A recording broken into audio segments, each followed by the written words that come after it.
our San Diego Padres. Petco Park awaits the first of a three-game series. The Padres with a three-game win streak. The Giants last year here did not fare well. They won only 2 of 9 games. That pattern is the hope of Bud Black and San Diego against a team. You know, when you look at this pitching roster, is there anyone in the major leagues that have 4 more effective starters than Lincecum, Kane, Sanchez, and Zito? Bruce Bochy comes to the ballpark once every 5th day and fills out that lineup card, and those are 4 quality guys. Todd Wellemeyer is the number 5 starter for the San Francisco Giants, but when you've got 4 of the 5 guys who are bona fide big leaguers and on their way to probably good careers, maybe great careers if they stay healthy, this Bruce Bochy team has got a good rotation. And then you complement that great pitching with a Giants batting order that has 5 men in there tonight that are hitting .310 or better. The San Francisco Giants last year in 2009 really struggled to score runs. Eugenio Velez at the top of the order. You've got Benji Molina and then the Kung Fu Panda, Pablo Sandoval. Now, how about these numbers? Last year, 26 in Major League Baseball in runs scored. Batting average, 25th in Major League Baseball last year. They were next to last in slugging percentage. Sure, it's only 12 games into the season, but this is one good way to start for Bruce Bochy. Is this going to be a streaky team for the San Francisco Giants? That remains to be seen. We don't know. They have the potential for power numbers, but one thing for sure, it's pitching and defense, Dick. We all know that. To start with the pitching rotation they have in the bullpen, that's a pretty good start for the Giants. And the powerful third baseman, Pablo Sandoval, has only a couple of home runs and only 5 RBIs. He hasn't awakened yet. We asked Bud Black, how do you pitch to Sandoval? He said, you don't. He hits bad balls, good balls, high, outside. You just throw it up there and hope that he'll miss. You could roll it up there. You could throw it to the on-deck circle. The Kung Fu Panda will expand the strike zone, and you can pitch to him. Well, let's take a look at the pitching matchup tonight for the Giants. It's Matt Cain, one of the top pitchers in the league, ERA under 3 last year, against Clayton Richard. After a couple of defeats, he looks for his first victory of the season. And the pitching matchup is brought to you by Papa John's. Better ingredients, better pizza, Papa John's. Now, the left-hander from the Hoosier State, Clayton Richard, tuning up. He hopes to have that fastball sinking tonight. Opening lineups coming up.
And a reminder, home of the free photo termite inspection is Corky's. See proof of your termite problem with your own eyes.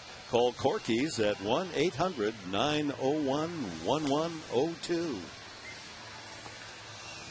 Now Clayton Richard ready to go for the Padres. Has a couple of losses. 4.38, did not pitch badly in either outing. There you see his numbers, 13 hits in nearly 13 innings. Opposing hitters batting .271.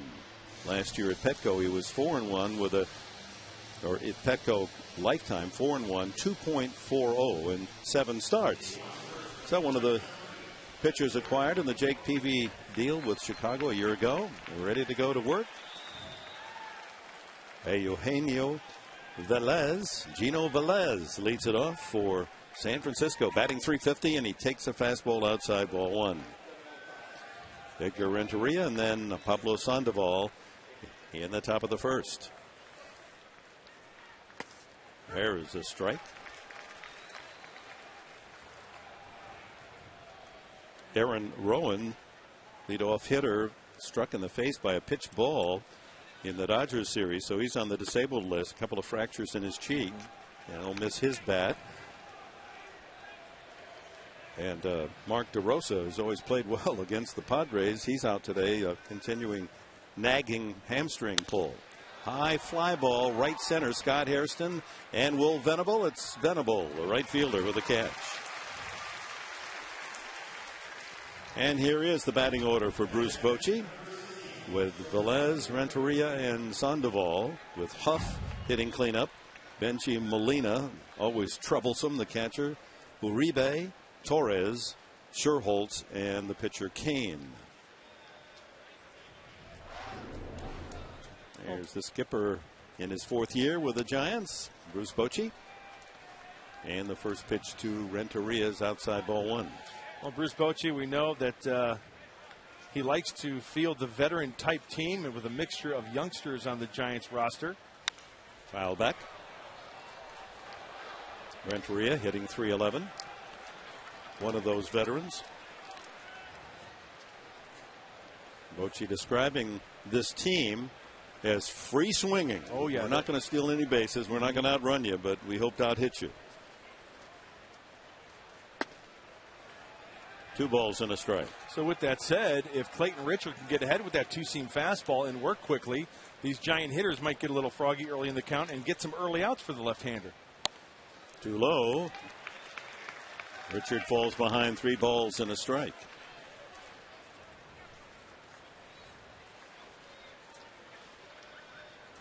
Likes to work quickly. And Renteria wasn't set in the batter's box, calls time. Sometimes that can work against Clayton Richard, working too quickly.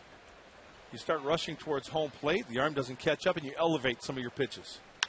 That ball ripped to short on one hop. Long throw for Cabrera, and he gets him.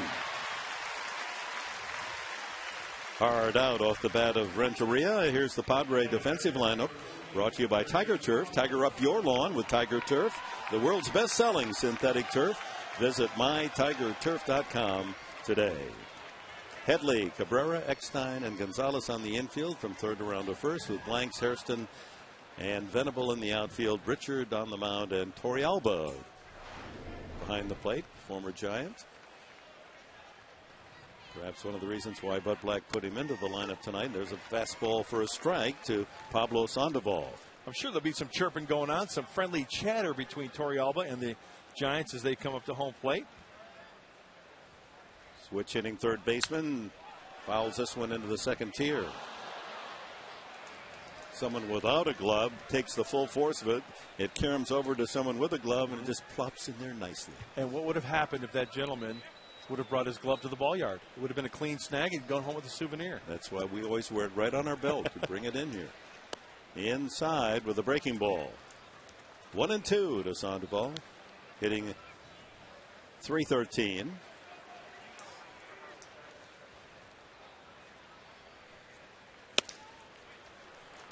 That one, a fastball that he cuts outside. 94 miles an hour. Check swing on a high pitch. Didn't want to go after it. Couldn't hold back. 2-2 on Sandoval. I just wanted to elaborate on the point you made earlier, Dick, about this Giant team like to swing the bats. They are the hack-happy gigantes, if you want to call them that. It'll be interesting to see when Sandoval has 2 strikes on like this situation. Since 2 strikes, Richard has not thrown him a strike. He will swing out of the zone. And he strikes him out at the knees. So 1-2-3 inning work by Clayton Richard. In the bottom half of the first, it'll be Cabrera, Eckstein, and Gonzalez for the Padres.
Carl's Jr. Try the Big Country Breakfast Burrito.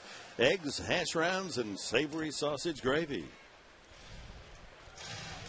25-year-old Matt Cain from Germantown, Tennessee. Looking for his first win, first decision of the year. One of those pitchers, he just don't get him many runs. I mean, that's been his story throughout his career, especially against the Padres in 8 career starts. He's been backed up by a total of 10 runs in 8 starts. Cabrera, 1-1 the count. He seems to be a pressure type guy, though. The Giants stopper last season. When the Giants lost and he pitched the next day, they were 8-2. He had a 1.97 ERA. Line drive, base hit, center field. Cabrera gets it started with a solid single to center. And that takes us to the Padres lineup, brought to you by Alpine Rock and Block. Start your next backyard project with Alpine Rock and Block. Eckstein, Gonzalez after Cabrera, with Headley still in that cleanup spot. Kyle Blanks and Will Venable changed places, 5 and 6 in the order. Scott Hairston, who has had his best home run success against any team against the Giants. Your Torrealba behind the plate, and Richard on the mound. Eckstein hitting .263. Had that key double on Friday night that set the table for Chase Headley in that 9th inning walk-off home run. My wife came out to the game over the weekend. She said, "Who's that the real little guy?" It's like, I mean, who is that? I mean, it's Eckstein or something like that. I said, "Yeah, that's him. Really a young kid." I said, "No, he's a veteran. He World Series ring, and he's been around quite a while. But he just looks so young." Not a bad thing. Runner goes, base hit to right field. Hit and run. Cabrera makes it easily to third. And the Padres are at the corners with no one out in the first inning.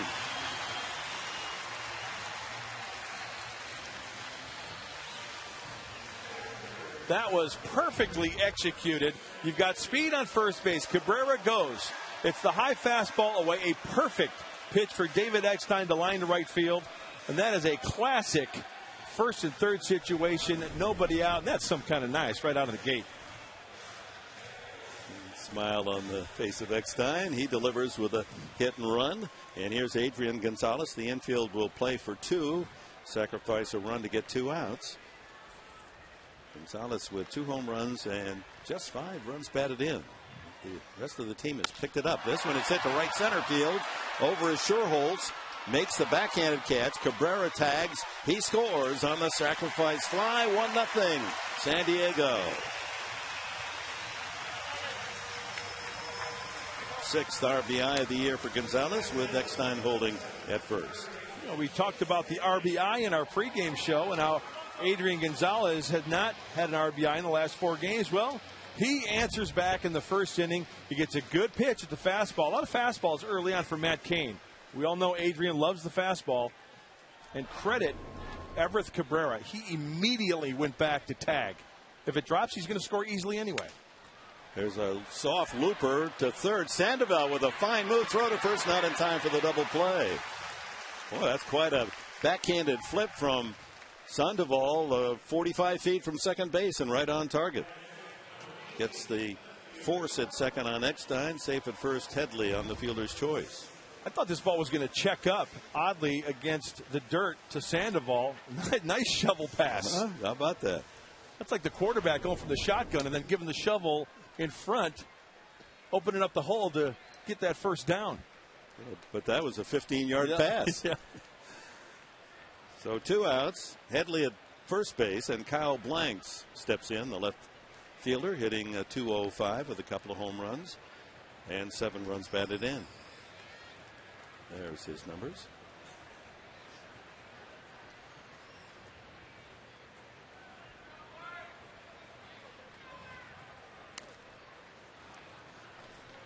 .91-mile-an-hour fastball.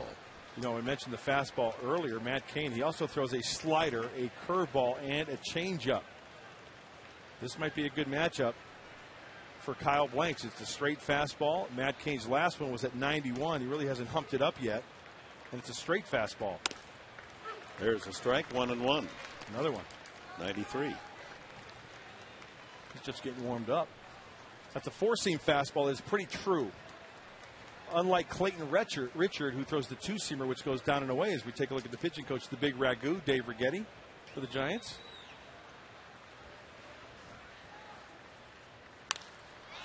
That one popped up. Back comes Molina, and it's just out of play. A couple of rows over the screen. Oh, Benji Molina looks like a transformer. One of those toys that the kids get. You can make them into like a building and with all that gear on.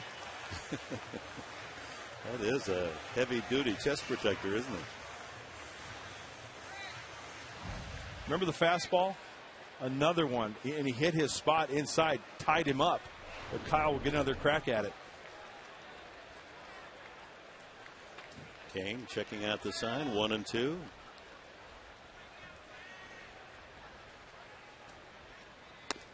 A little pitch out. Molina thought something might be in the works with Headley there at first base. Wow.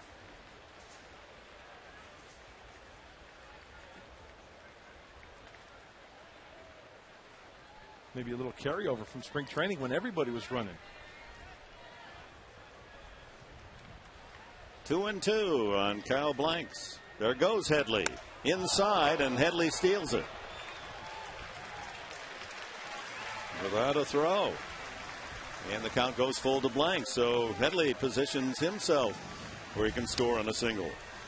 Pretty good job. You can see Chase leaning that way. And you know what? If Chase were to get caught stealing, he'd call King Stallman bail bonds, for crying out loud. You think he'd call anywhere else? Don't get caught stealing, folks. Looks bad on your record.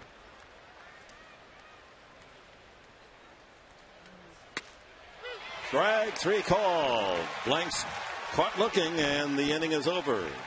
Padres score a run on a couple of hits as Cabrera and Eckstein with singles, and Gonzalez brings home the run on a sacrifice fly. After one, it's 1-0 Padres.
First baseman Aubrey Huff leads it off for the Giants in the second and takes the breaking ball for a strike. Hitting .279 is Huff with a home run, an inside the park home run, a rare inside the parker up at San Francisco. Strike.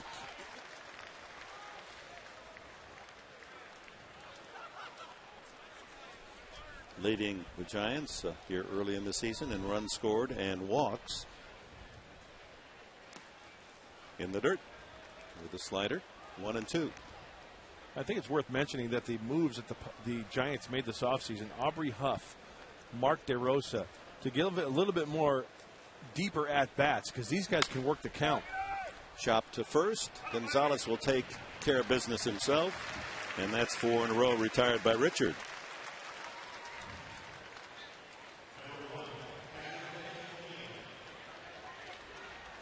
Bruce Bochy sharing the news of his young son, who is a pitcher, not a catcher, is going to require Tommy John surgery. And he's a relief pitcher at Kansas. Brett Bochy, and worried about him, but he said no, he should be able to recover in time. Elbow surgery for next year, as a senior year at KU. He says he was throwing the ball extremely well for the it's the Jayhawks, right? One strike to Benji Molina. He hits this one foul, and Richard quickly ahead 0-2.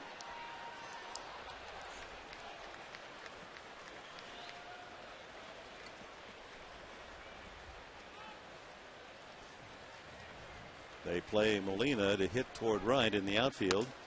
Fastball misses. 95. Richard getting it up there tonight.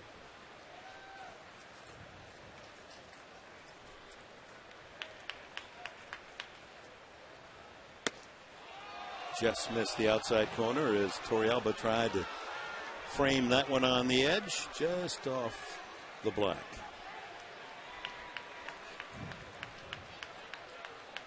Checking up on the players. You can't tell the players without a scorecard, right?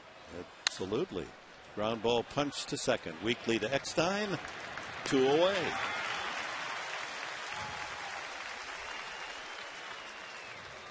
Brings up Juan Uribe, hitting .326. By the way, Molina leading all the Giants hitters, .406 coming in tonight. The 10 RBIs represents the top total on the Giants club.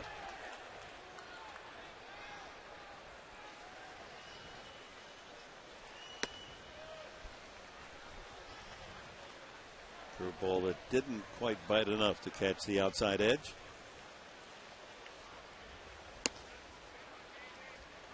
That looked pretty good. And this is going to be an interesting battle between Richard and Uribe. Uribe loves the ball up in the zone. Richard's countering with a two-seamer. 3-0. He's not missing by much. All three of those pitches just off the plate or just out of the strike zone.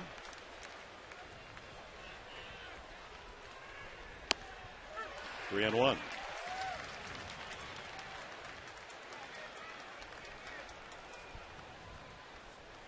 Darren Balsley, ever watchful eye on his pitcher.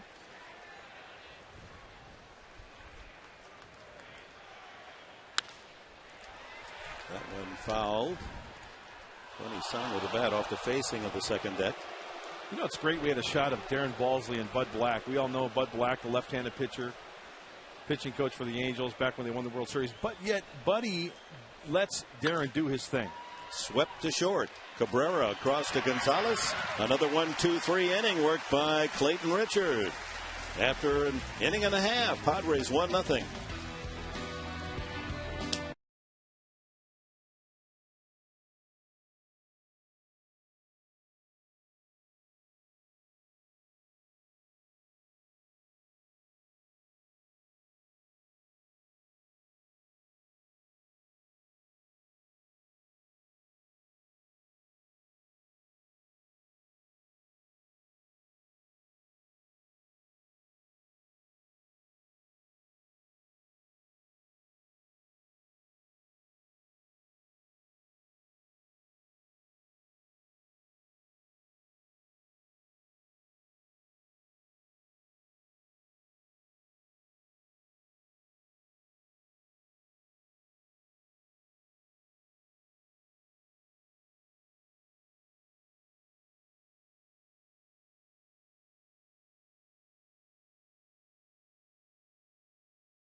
Get that special photo. Call 619-795-5555 or visit Padres.com for your tickets. Padres Photo Day.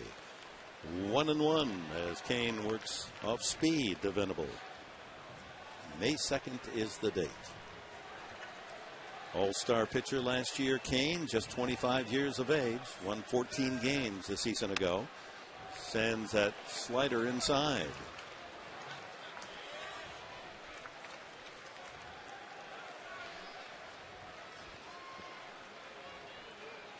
Two and one to Will Venable, hitting .222. That had a good dip on it, didn't it? Changeup. Yep. It's one of the few changes we've seen early on. But Matt Cain, one thing I like to look at when the young righty's on the mound, can he hit his spots with his fastball? Because there are times the catcher set up inside, it'll sail up and away, and vice versa. This evening, it looks like he's doing pretty well hitting his spots.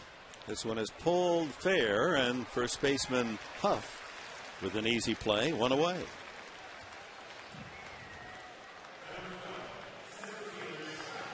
Brings up Scott Hairston.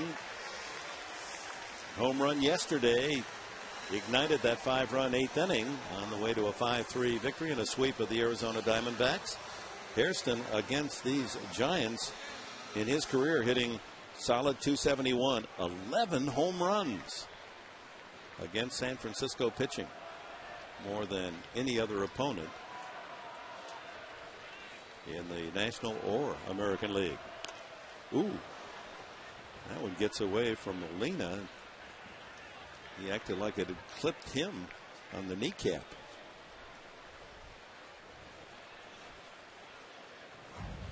Mentioned earlier the command of the fastball. Look at that. Molina set up way inside, and he gets a shin burger from his own pitcher down and away.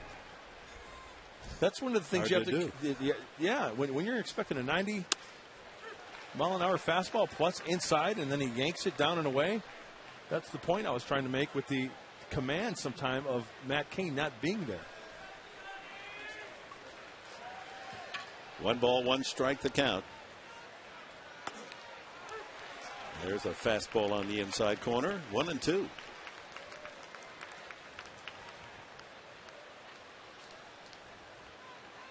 We've got 2 pitchers tonight that like to work quickly. Cain not as fast as Richard, but he likes to get it and go. Breaking ball outside, misses with the slider. 2-2 to Scott Hairston. Torrealba on deck. 1-0 San Diego, bottom of the 2nd.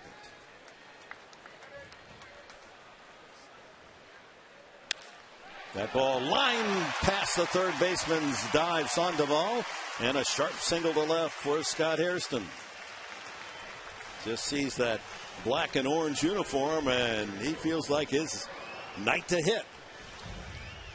Looked like a hanging breaking ball. It wasn't even hanging. I take that back. It was down and away, but Scott Hairston with that wingspan and extension. And the Kung Fu Panda, wow. You know, this infield for the Giants probably doesn't have the greatest range, but they've got some experience, and Sandoval probably the guy out there with the least experience. But he gives it the old college try on that one, getting the uni dirty. Yorvik Torrealba, up just 11 times thus far this year, has a couple of hits.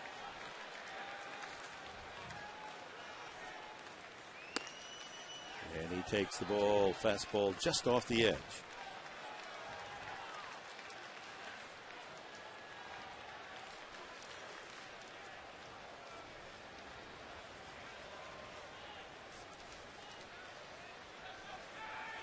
Hairston with a safe lead at first. Huff holding him on. That misses. Ball 2.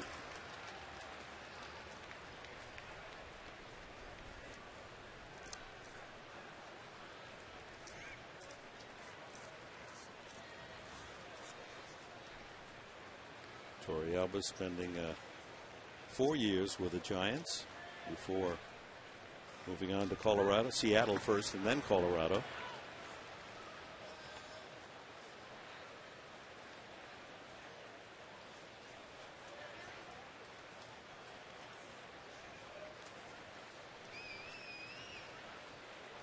Something in the works here. Well, if he drops that ball in contact with the rubber, the run around, that's a balk. Oh, he goes. And this ball is lined down the right field line, but slicing foul. Boy, did he get a good jump, huh, over at first base?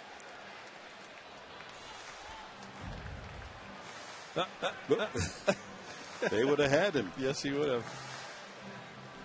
Maury Wills used to always say, one of the prime base stealers of all time, that especially left-handed pitchers, they're looking right at you.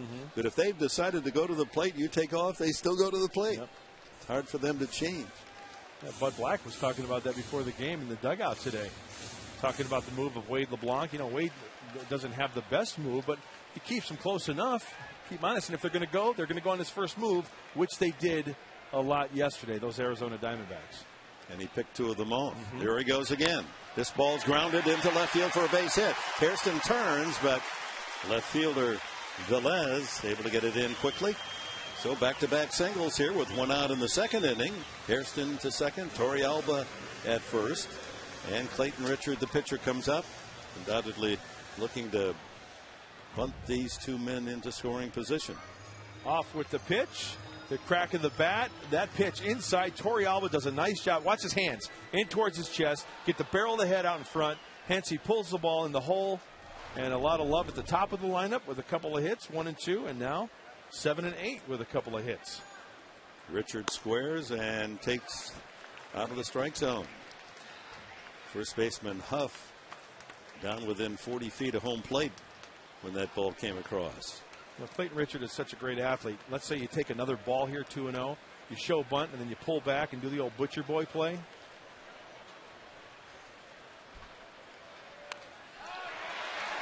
Nicely done. Finally, it's the pitcher, Kane. And with Richard hustling up the line, he made that a close play. Well done. The sacrifice by Clayton Richard. 1-4 in the putout at first base.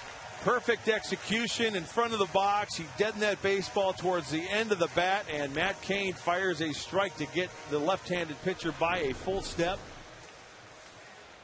Nicely done, Clayton Richard, helping his own cause. Now a 2-out knock here, possibly a couple of runs. Cabrera, solid single to center to open the first inning for the Padres, and scored on the sacrifice fly from Gonzalez. Strike. Fastball at 93.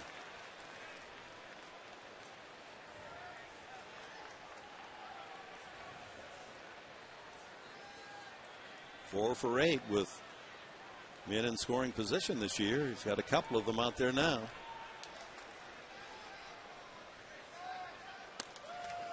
That inside, the cutting fastball.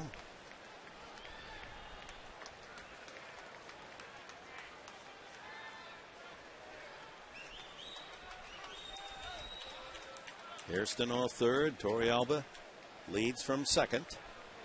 A ball and a strike on Cabrera.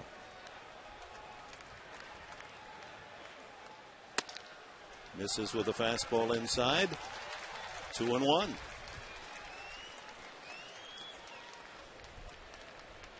Kane, since 2008 in the majors, third toughest to hit with men in scoring position, a .205 average against his wares. Ground ball to short. Up with it, Uribe, and Cabrera is out. So a couple of singles wasted by the Padres in the second. They leave 2. It remains 1-0.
Mind you, Saturday, May 1st, Padres play the Brewers at 5:35. First 25,000 fans at Petco will receive a Chris Young replica jersey presented by Petco.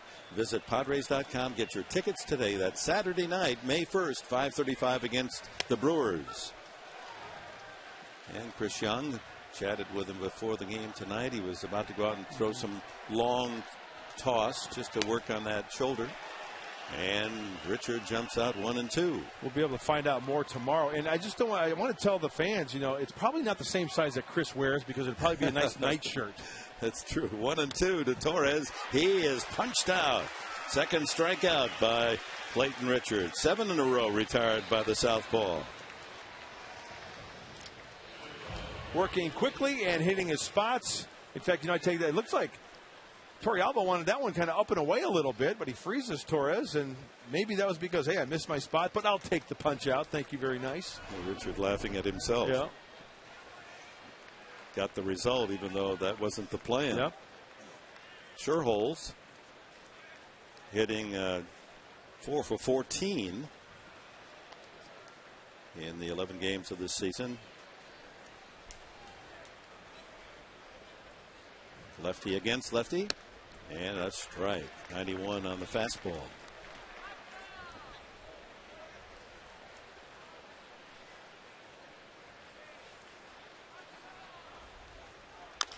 That one chopped to third. Headley charges on the run. Not in time. Didn't quite field it and get it out of the glove cleanly. And Sherholz, who can run well out of that left side, able to leg it out for a hit. One hopper, two hopper, and looks like he may have taken maybe a little extra step there.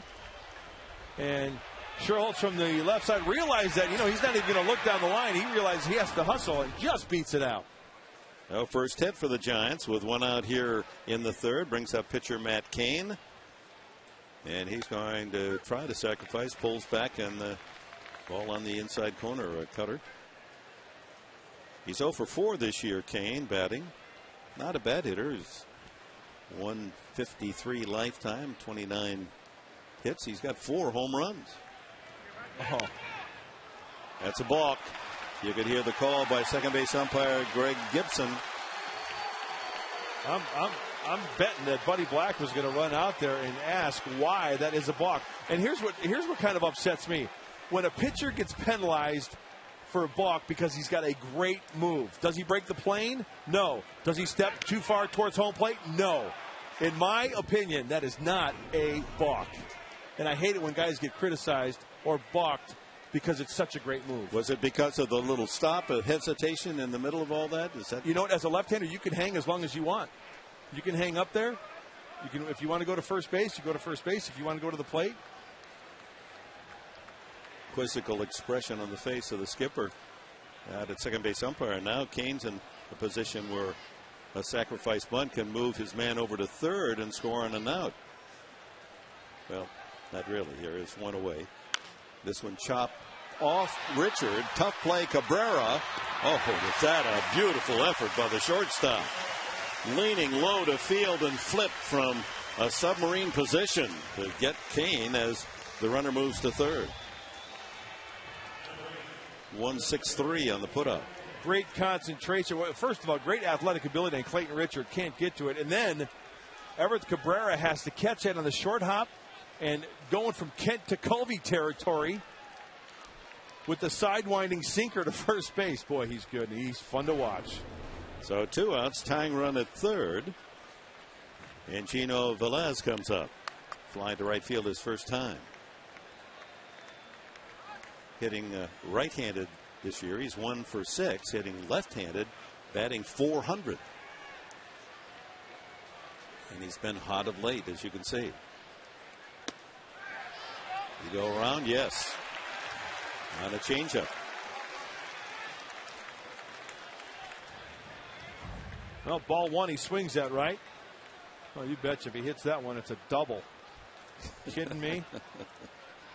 And you know what the Padres need to do against Velez? Have him do exactly what he did his first at bat. Hit the ball in the air. That one chopped foul. 0-2 as Richard quickly ahead of the hitter. 90 feet away, the tying run. Nate Sherholtz with an infield hit, a balk to second, and another infield out to get him to third.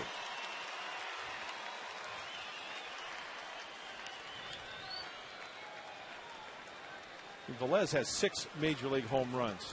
Chances are he's not going to hit one out of the ballpark. Keep the ball off the ground, try to elevate it into the air. Too low.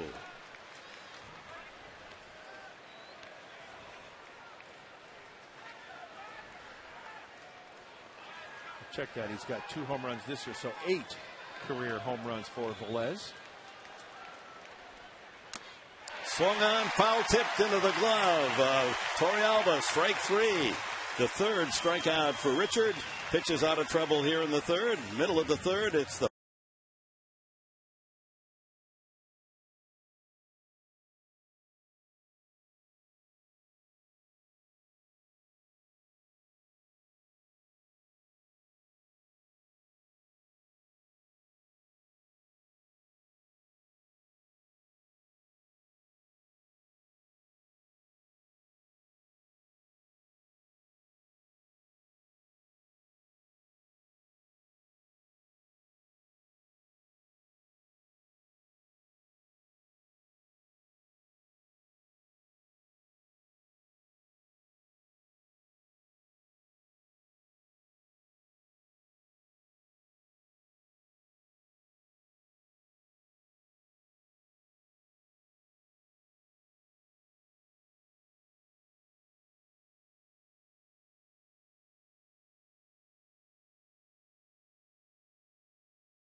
final few minutes of twilight as David Eckstein steps in the Padre third.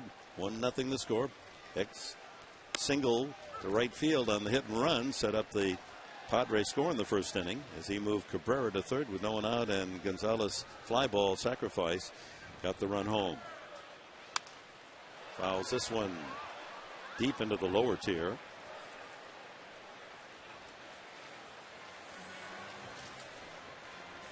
Every hitter has his own little quirk. David Eckstein always tug of the cap, pat on top of the helmet, get ready to hit. 2 strikes the count. Chops this one right back to Kane. Easy toss to first, and 1 away. Talk about getting in somebody's kitchen with that last pitch. Wow, you can see Eck really trying to get up on top of that ball.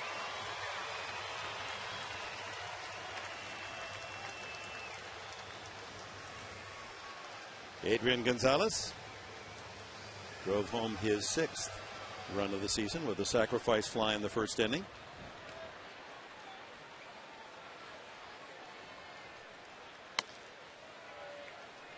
What was wrong with that? Just a little high, apparently, on the fastball. Might have been just a little high, but one thing for sure, Dick, we've got a darn good umpire behind home plate tonight. This went off the fist right at the second baseman, Uribe. 2 away. There's Jerry Davis. With Brian Knight, Greg Gibson, and Scott Berry, the quartet. 57-year-old Davis from St. Louis, Missouri. Been umpiring in the big league since 1982. 15 postseasons. 4 World Series he has umpired. He's just consistent through and through. And a good man as well. Do I need to suck up to the umpires now that I'm sitting up here? I don't think so. No? Yeah. Change up. And it caught the corner, 1-1 to Chase Headley. Been on base 11 of the 12 games of this year. Another change. 2-1.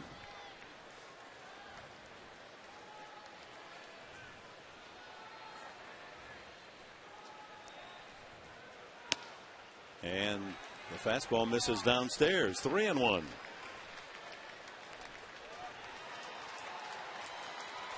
Headley leading the Padres in average, 375, and in hits with 18. Another change, and he was out in front. That is some pitching there. Fastball count 3-1, and Chase is looking for the heater. So what does Matt Cain do? He pulls the string in the old trap door at 85 miles an hour. And misses inside, ball 4. Matt Cain with his first walk of the night. And with 2 outs, left fielder Kyle Blanks. He struck out, took a strike in the first inning on a 3-2 pitch.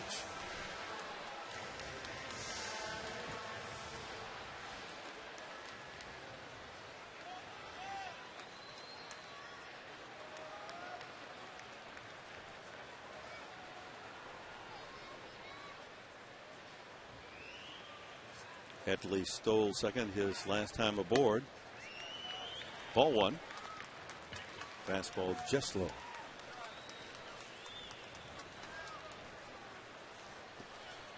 We're in the last of the 3rd inning. Cool night here this Monday at Petco Park. Opening game of the 3-game series. First of 18 between these two teams. National League West. There, Headley fakes going, and the ball is ripped. Oh my. Glenn Hoffman had to bail out. That thing was curling right at him. Those last couple of years, those third base and first base coaches wearing the helmets. And while many of the coaches didn't like it at first, it is safety first. While those line drives, you're looking at the runner, you're distracted. And of course, we had that fatality a couple of years ago. 1 ball, 1 strike. Kyle Blanks. They play him deep and almost straight away.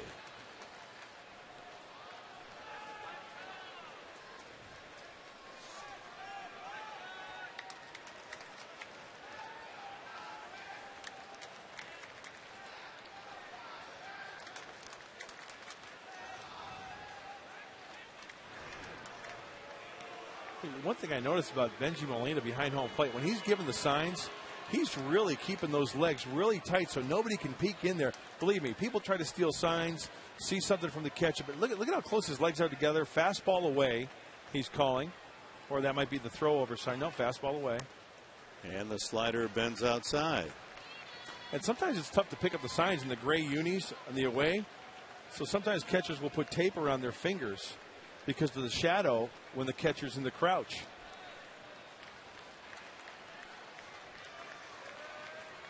One of the first to do that with John Roseboro, veteran catcher with the Dodgers.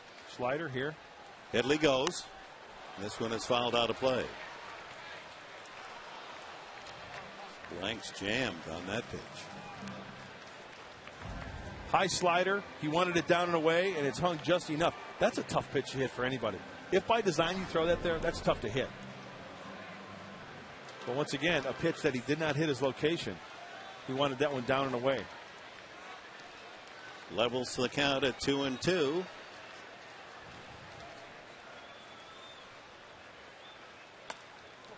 And taken upstairs, full count. Yeah, don't bite at that, Kyle. The four-seam fastball up around the hat. Will Venable on deck.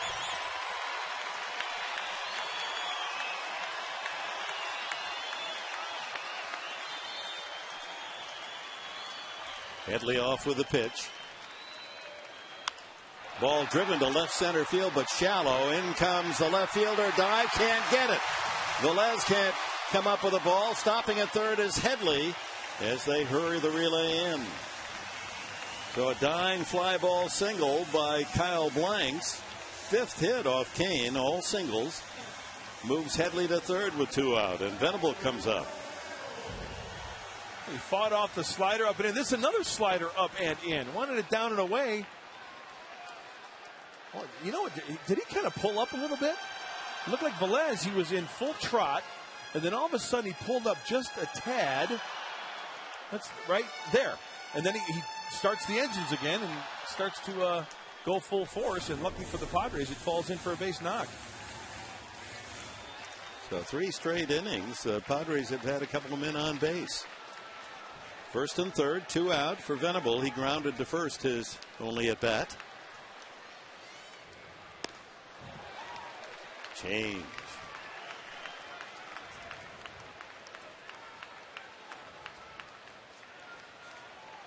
Only 7 hits in the last 7 games, but some long ball by Venable.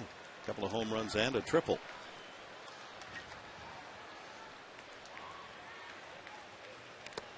Fouled. Another change. You know, I was just going to say before that last pitch, if in fact Matt Cain is going to throw a fastball this at bat, it will not be for a strike. If he's going to throw a fastball, it's going to be up and in to back him off. It's going to be off the plate, see if he can fish. But 2 back-to-back changeups to Will Venable.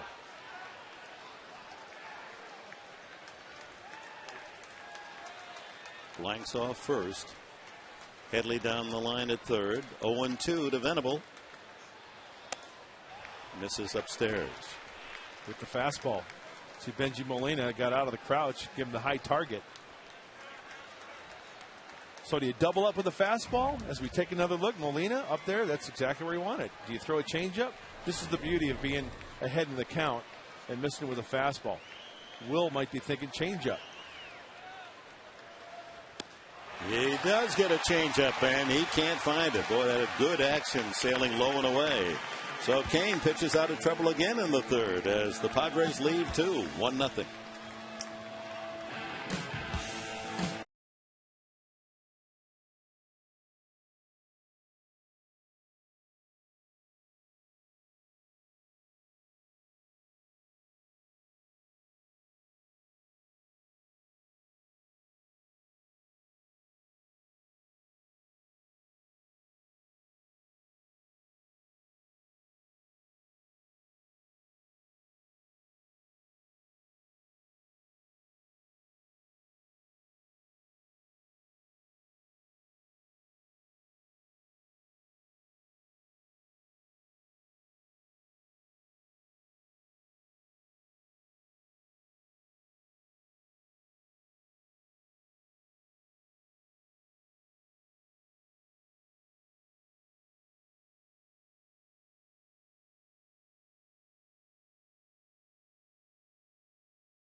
The lease, negotiate well.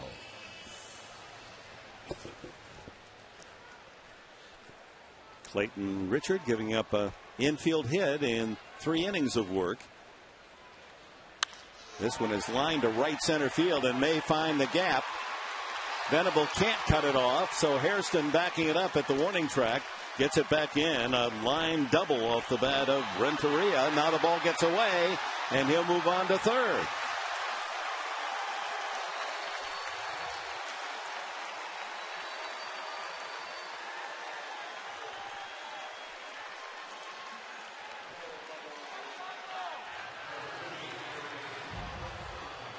Really had a chance.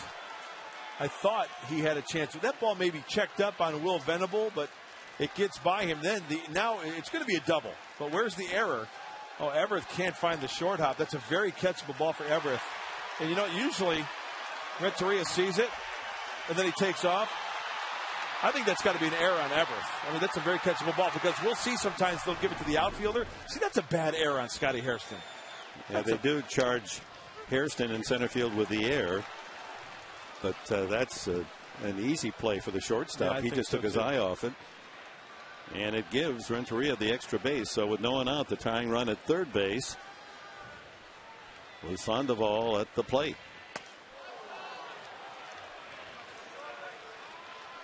Driving him off the plate with that fastball at 92.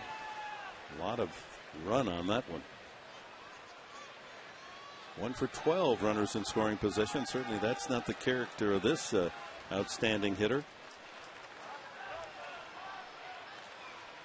Same spot. 93-mile-an-hour fastball.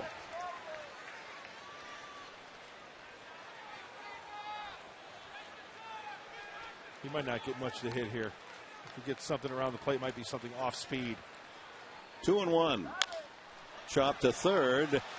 That's going to be a tough play. Headley can't get it there in time.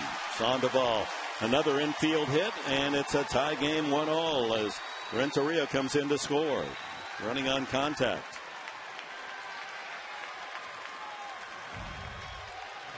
I know we have the luxury of replay. Yeah, that ball looked like it would have stayed fair. Yeah, I mean, it looked like it was on the carpet. It was on the grass. It took that last bounce and it kind of edged towards more fair territory. So, Chase Headley did everything he could. And that's one of the frustrating things for a two-seamer pitcher. You get a lot of those infield hits like that.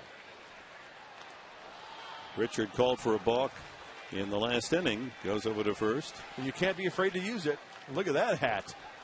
Everybody's got their own little way of keeping score. That's what makes baseball such a great game.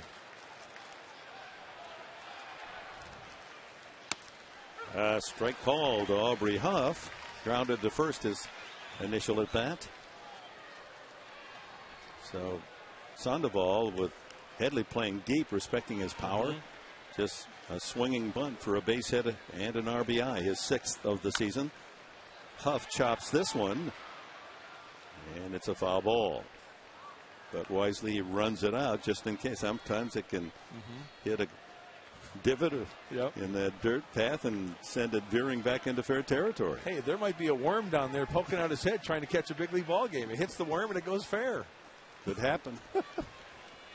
But you're right, though. Another squibber out in front of the plate off the two-seam pitcher, Richard. Double by Renteria, who kept on running on the air charge to Hairston in center and scoring on the infield hit. Now 0-2 to Huff. Took something off that pitch. Even though Clayton Richard got called for that balk earlier, you cannot be afraid to still utilize that move to first. Sandoval has a couple of stolen bases. Ground ball up the middle. That's going to make it to center field. Sandoval will stop at second. And it's 3 consecutive base hits by the San Francisco Giants. And with no one out and a run in, they've got men at first and second for Benji Molina. A professional hitter, Aubrey Huff, one of the reasons why they acquired DeRosa and Huff in that lineup from the left side. Just playing pepper up the center of the diamond. Clayton Richard got his ground ball, just found the hole up the middle. So Molina steps in.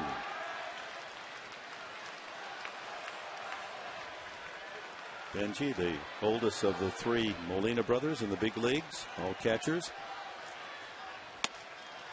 Takes a changeup. 0-1. His dad was a fine baseball player in Puerto Rico. In fact, is in the Amateur Baseball Hall of Fame in Puerto Rico. How proud he must be of 3 sons to make it to the big leagues. Jose at Toronto and Yadier at St. Louis. Misses outside. And Richard in some trouble here. A run in, no one out, 2 on, and he's fallen behind Molina, 2-0. Infield looking for a double play chance. High fly ball, right field. Venable into that Petco corner to make the catch. A runner tags. Boy, it looked like he left early, Sandoval. And the throw comes in first and third. He got a early jump on that catch by Venable and right. See if anybody yelled anything from the dugout right there. Hey, it wouldn't hurt to appeal that. Glenn Hoffman, you know, there are certain coaches that watch certain things during a game, and that's one of them. There's people in the dugout looking just at that, whether a guy tags up or not. Maybe somebody was all over that, and they want to get the attention. I think Clayton Richard is looking in there, and he gets set on the rubber, call time, step off, and appeal to second base. Got to wait till time is called. Apparently not, as Eckstein has moved into fielding position at second. Uribe takes low and inside, ball 1.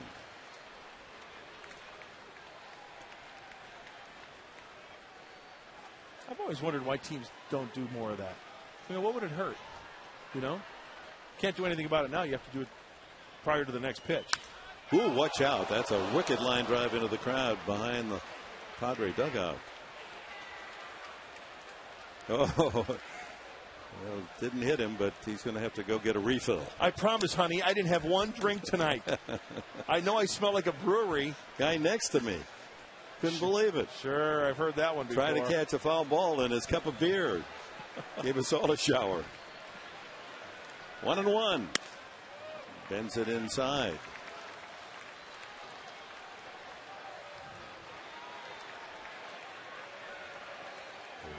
Uribe with runners at the corners, 1 out here in the Giants' second, or in the fourth, in a 1-1 tie. Broken bat, foul, and boy, Headley just does dive away from that barrel of the bat that lands 10 feet out on the outfield grass. He was following the ball, and at the last minute saw that bat pinwheeling right at him. Another one. I mean, that could be a very serious one. Look how far that bat flies, and that would have hit him, I believe. Yeah, that's too close for comfort, that's for sure. These bats just exploding. Maple bats, and the players seem to like them because they feel like when they do hit the sweet spot, they get a little more drive out of the ball. But an inordinate number of not just broken bats, but it's very uncomfortable. Missiles. It's very uncomfortable for me, and I've said this before, but the shame of the whole matter is something drastic is going to have to happen before Major League Baseball does something about it. 2-2 the count on Molina. This is low and outside. Now, as a third baseman, you're concentrating on the baseball, right? You can see Chase, he hears the crack of the bat. He watches the baseball, and then he picks up the barrel of the bat. That was right at him. He had to dive for cover. Full count on Molina. And the bases are loaded. Richard gives up his first walk. Giants with a golden opportunity here, and Darren Bowlesley, the pitching coach, going to go out and talk to young Richard. Huff moving to second base. Sandoval at third. Run in and only 1 out. 1-1 tie here in the fourth.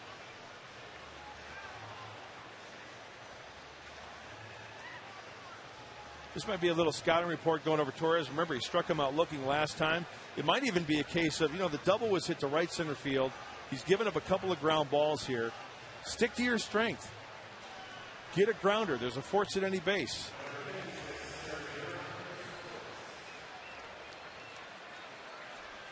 Andres Torres took a third strike back in the third inning. Sandoval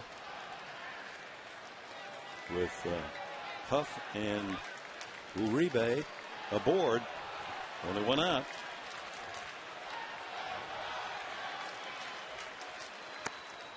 Ball 1. change. Was slow. Trying to get that ground ball. Eckstein comes in to say something to Richard. Infield is back looking for 2 up the middle, but Headley will play in tight at third. His play is to the plate on a ground ball. You know, David may have been asking Clayton Richard, hey, what are the signs you're using? Because I need to get a heads up. I need to find out what you're throwing so I can cheat a little bit either way. There's the pickoff move as Gonzalez tries to sneak in behind Uribe. I like that. You know, all the attention is focused on the hitter, right? You get a runner, especially a runner at first base with the bases loaded. It's the timing play. As soon as Richard lifts that leg, Adrian sneaks behind to try to apply the tag. Ground ball to third. Headley has one there. The long throw across is in the dirt, but picked off by Gonzalez. The Gold Glove expert there at the first base bag saves trouble there as Headley with a 5-3 double play, but high marks for Gonzalez as he gloves a mean hop.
Kids 14 and younger, here's a chance to get a Padres picture frame. Put your favorite ball player's photo in there.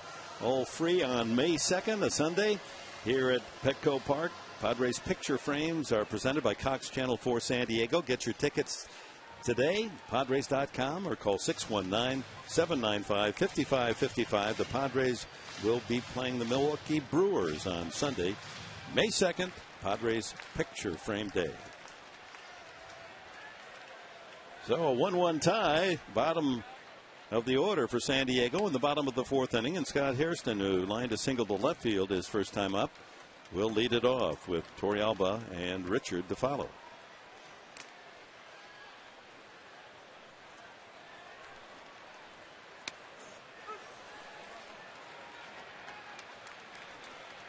Mentioned that Scott Hairston's had his best days and nights hitting against San Francisco pitching. Most home runs against opponents, 11 of them against the Giants. This one fouled high and out of play. 1 ball and 2 strikes on Scott Hairston. He hit his second home run yesterday, a solo line shot into the first row left field.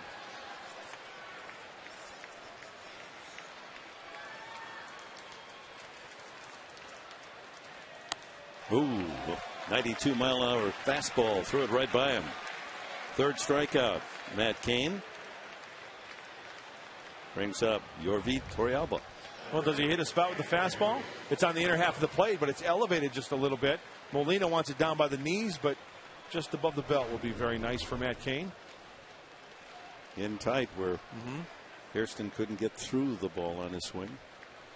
It's tough to get that bat head out in front, no doubt. Kane, the country boy, grew up on a 50-acre farm.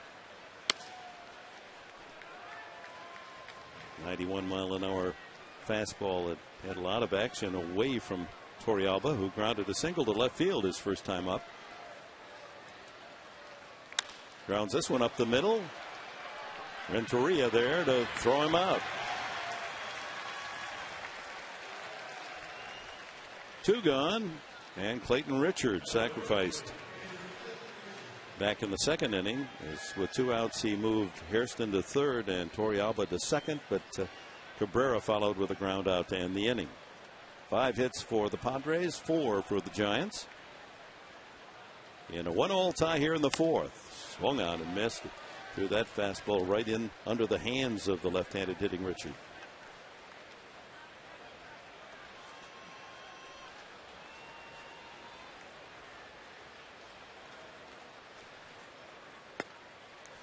Another fastball, 0-2.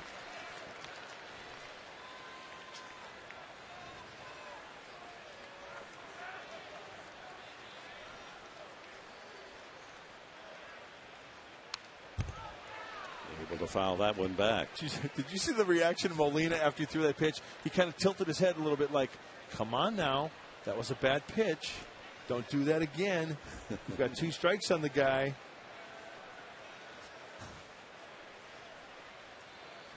'64th pitch coming up already. Bends that one low and inside.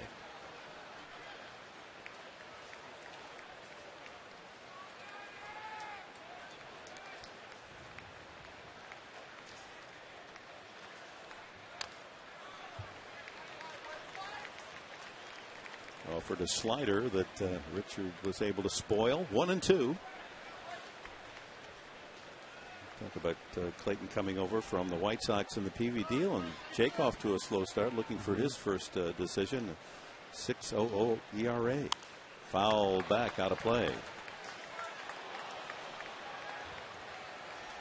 I think he said, is he pitching tonight?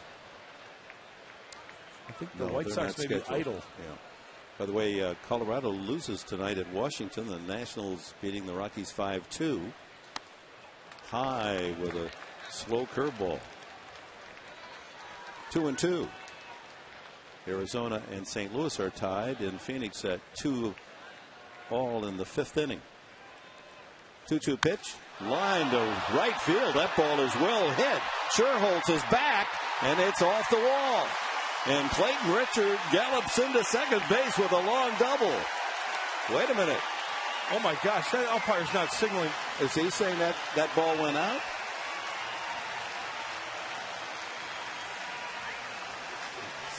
He was giving the twirling sign over his head, second base umpire Greg Gibson. Oh my goodness gracious. He's calling that a home run. That's where replay is going to have to come into play. Clayton Richard, for the moment, has hit a solo home run. We were kidding about the pitchers and can any of them hit in batting practice, early practice today, and they all said no. Latos probably has the best home run bat, and on a delay, the celebration of the home run. And Bruce Bochy is out in disbelief.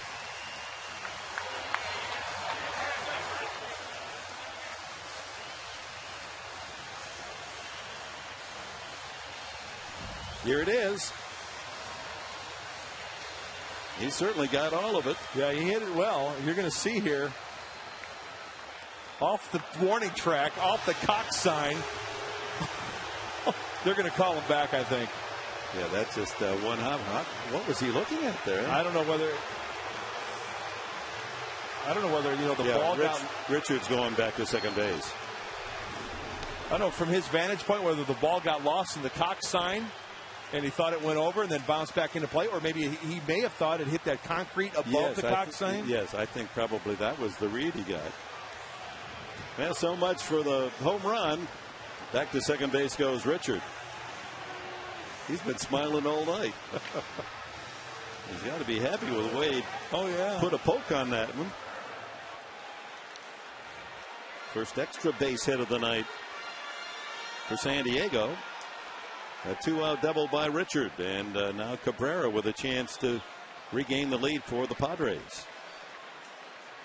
He was up with a couple men on in the second inning, scoring position, and grounded to short. Singled his first time up, 1 for 2. And this one fouled off third. Sandoval may have a play, and does, right at the railing. So the Padres for a minute led 2-1, but Richard knew it was a double. It remains tied at 1.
Folks, in this mid-game recap brought to you by Murray Lamper Construction, home remodeling to fit your needs and budget with the Murray Lamper Construction Design Build Package. Visit murraylampert.com. Top of the 5th. Sherholtz leads it off for San Francisco, takes a strike. Infield hit his first time up. Beat out a ball pounded in the dirt to third. Another strike poured in there at 92 by Clayton Richard. 1 run, 6 hits for the Padres. 1 run, 4 base knocks for San Francisco.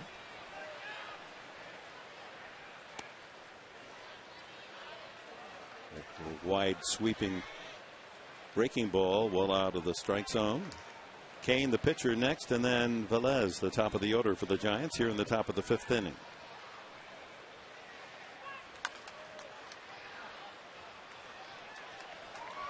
That one rolled up to Roberto Kelly, the first base coach for the Giants. Well, he looks like he can still play. He's in great shape. Tim Flannery as well over at third. Yep. This one rolled up the first base line, foul again. Well, Richard has the Giants. Talk about your worm killers there at home plate. Just pounding it into the dirt. Sherholtz is wearing that first base line out with that sinker down and in, huh?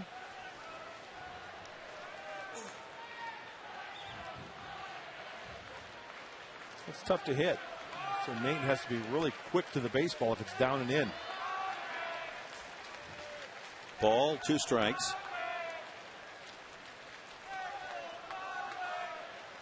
26-year-old from McCutcheon, Indiana. Just outside of Lafayette, Indiana, where Purdue University is located. But Richard elected to go not to Purdue, but to Michigan to play football. Was locked in behind Chad Henne. Didn't get a chance to see much duty, so baseball was the answer. Swing and a miss, strike 3.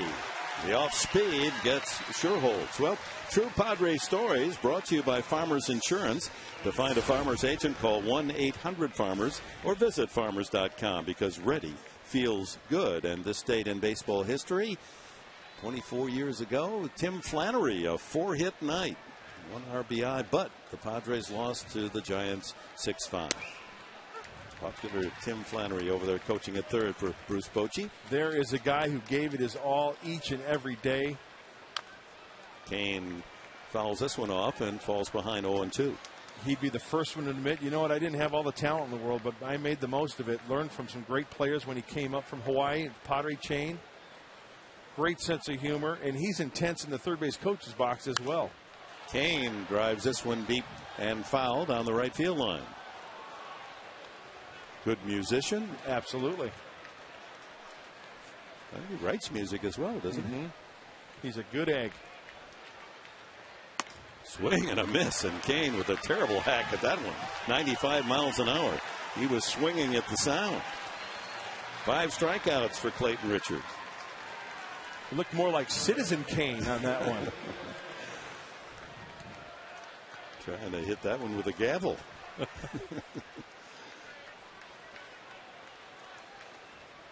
So, top of the order, Gino Velez with 2 outs, bases empty. Change up or slow curve that time. 1 walk, 5 strikeouts for Clayton Richard. Giving up 4 hits. Fouled away.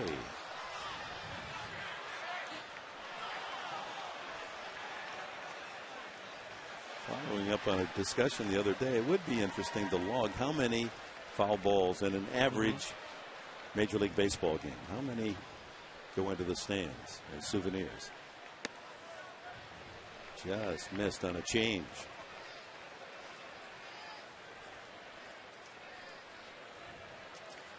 .350 Velez coming in tonight. Hits this one to right field. Venable coming in and makes the catch on the jog. 1-2-3, the 5th inning story for the Giants. At the halfway mark, it's 1-all.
Shortens up, takes a ball.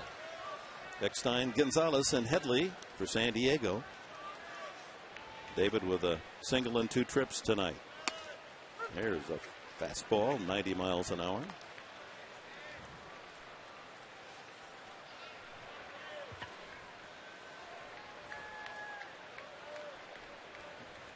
Matt Cain, a strikeout pitcher, against a man who has not struck out this year.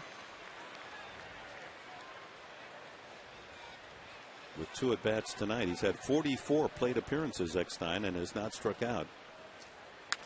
And protects the plate here, and ooh, that one skips through the crowd. A mean low line drive.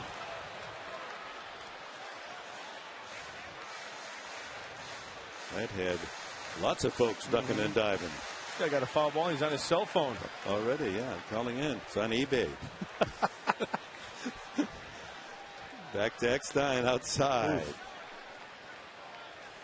2-2.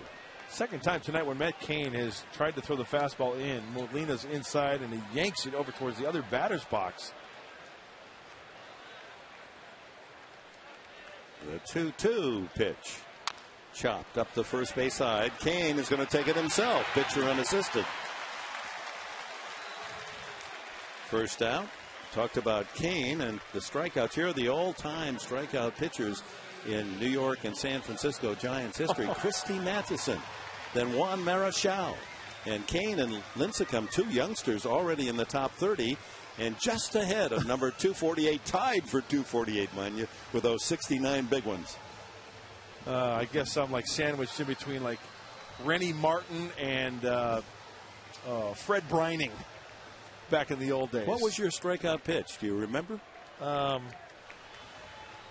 I'm still waiting to find that out. You know, when I was young, I threw hard. I was blessed with a good. I threw 95, 96 miles an hour in high school, and I had a good curveball. But as I learned to pitch later in my career, I developed a slider and a changeup. So it wasn't really one pitch that I really thought could be a strikeout. All my pitches had to complement one another to be successful. Because as I got later on, I really wasn't a strikeout pitcher as I got older. Little shot of Tim Lincecum hiding behind that pole in the dugout. I regret that we're not going to see him here. I know that a lot of fans feel it's a break that they don't have to face this Cy Young winner. Gonzalez takes a strike. 0-2. And he wears number 55. The great number 55. Well, maybe you were his idol. Back-to-back Cy Youngs for this young guy from Washington, and he's already 3-0 with an ERA of 0.90. Yeah, you'll smile a lot with those numbers. Gonzalez up the middle, 1 hop to the second baseman Uribe, and there's 2 gone here in the 5th.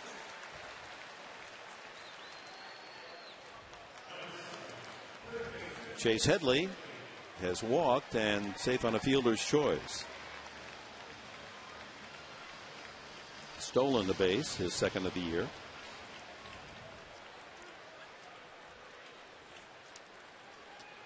Boy, what a 1-2 punch, and they're so young. Lincecum and Cain.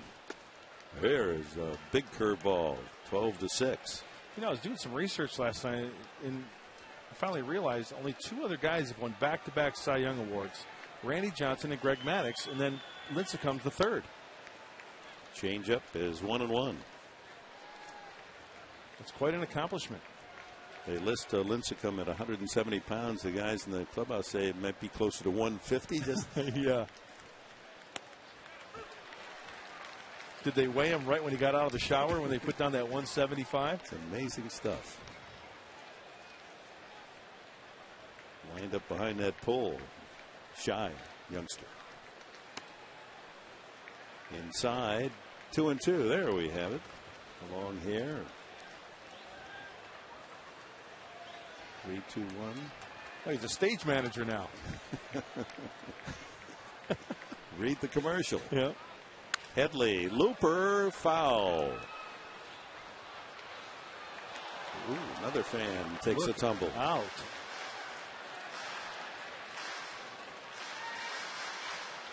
Well, you're saying that in the course of a major league season, 900,000 baseballs are consumed. You figure batting practice, balls that go into the crowd, balls that are given away, balls that are signed for charities.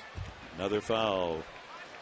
Headley spoiling a good pitch from Matt Cain, 2-2. And I understand that each game they're supposed to have, you know, they have an abundance of baseballs, but they'll rub up maybe close to 90 baseballs. They may go through 50 balls. They may go through 100. You just always have to be ready. Little soft one hopper to the shortstop Renteria, and Headley is out. Easy inning for Matt Cain, and we go to the 6th. Giants 1, Padres 1.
Petco Park, top of the 6th inning. The Padres and Giants tied at 1. And Clayton Richard sends a strike into Edgar Renteria. Tough part of the order for San Francisco here in the 6th. Renteria, Sandoval, and cleanup man Aubrey Huff.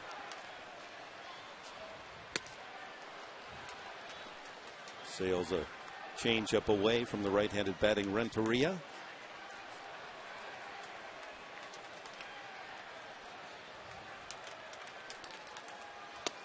Swing and a miss. Another change. You saw Torrealba reminding Richard, keep that down now.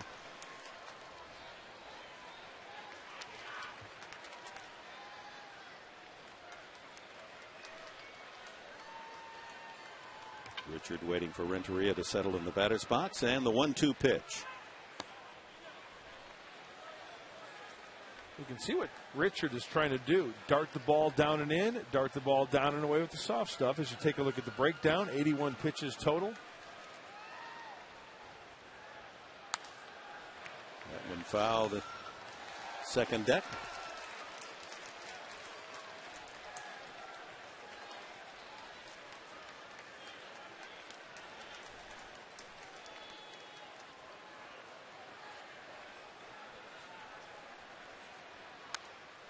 Spoils that one. It was fooled by the changeup, but able to get a bat on it. Here's what pitching's all about. In and out, up and down, back and forth. If you think about it, right? Trying to keep the hitters off balance. Not everybody's blessed with a 100-mile-an-hour fastball. And if you are, you better place it well, because guys can still turn it around. Meanwhile, Renteria, tough out, has worked the count to 3-2. Ground ball, weakly to short. Cabrera to Gonzalez, one away. Well, Denny's by the numbers, brought to you by Denny's 2468 value menu. Try 16 different value meals all day, every day.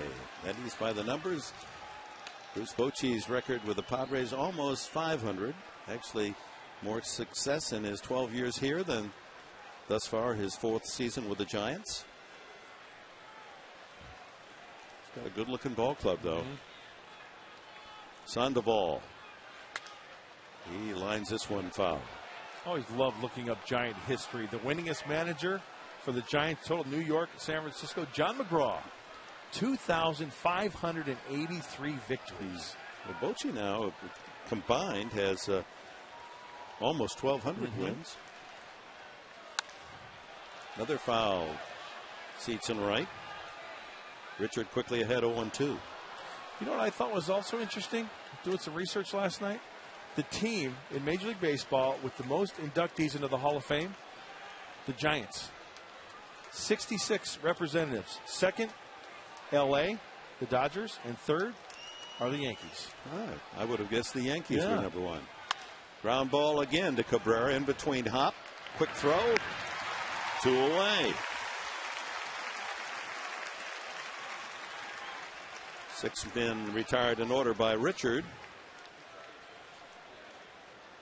Aubrey Huff, the cleanup man. He grounded out and singled to center.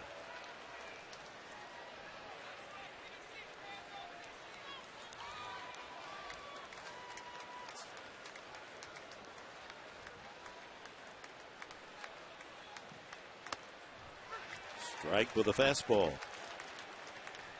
Bochy, one of the very few major leaguers born in France. Frenchy Bochy. His dad, a U.S. Army officer stationed at the time when he was born in France. Only 8 major leaguers in history born in that great country. Fly ball to left. That's a long run for Blanks, and he can't get there. Can't field it cleanly on his way to second, and in safely.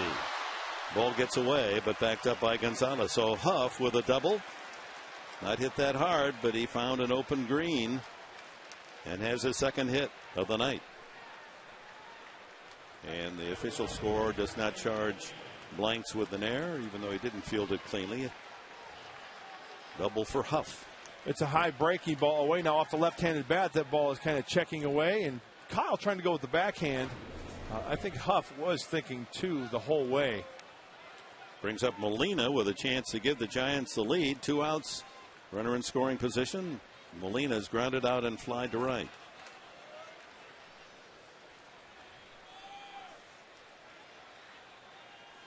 Ooh, watch out. Oh, dear me. That goodness went right into the crowd. I hope that was the sound of the ball hitting a seat.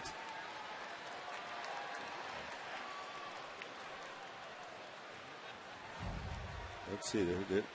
Watch how quickly that comes in there. Oh, my. Hardly time to duck. And that's why fans, when you're down in those seats, you've got to watch the hitter all the time. 1 strike the count.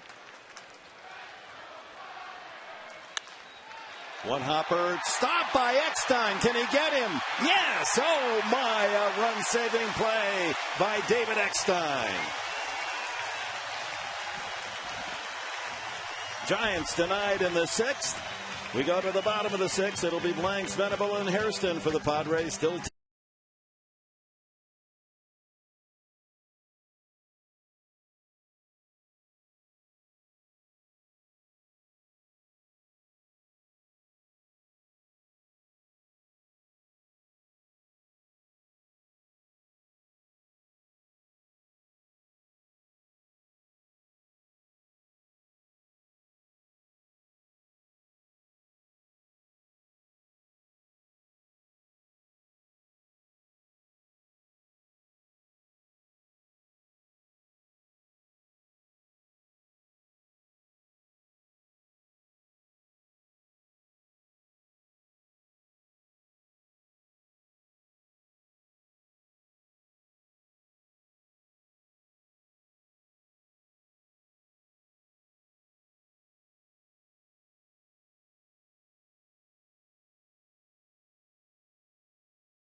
Reminder, fans, the All-Star Game in Anaheim this year, and you can participate. The 2010 MLB All-Star Fan Fest is from July 9th through the 13th at the Anaheim Convention Center. Fan Fest, the world's largest interactive baseball theme park. So bring the entire family, participate in baseball clinics, get free autographs, and much more. Visit MLB.com for your MLB All-Star Fan Fest tickets. Kids have a good time, lots of different activities. Matt Cain works into the 6th inning, a 1-1 game, and Kyle Blanks takes a strike. Blanks has struck out and singled to left. Boy, was that a beautiful play to end that inning? Saved the run. David Eckstein. This ball ripped by the third baseman Sandoval down into the corner. Blanks ripping around first base to second, having trouble in the corner is a Velez. Here comes Blanks to third, and he's in there.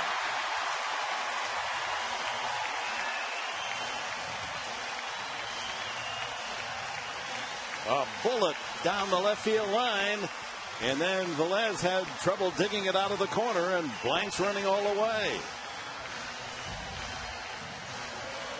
Cain tries to come inside with a good fastball. It's elevated, and Kyle does a nice job. Boy, Sandoval just kind of fell towards the ball. I know the ball was hit sharply, but still, I think he may have had time to try to get in front of it. He stumbles a little bit around first base. The play is right in front of him.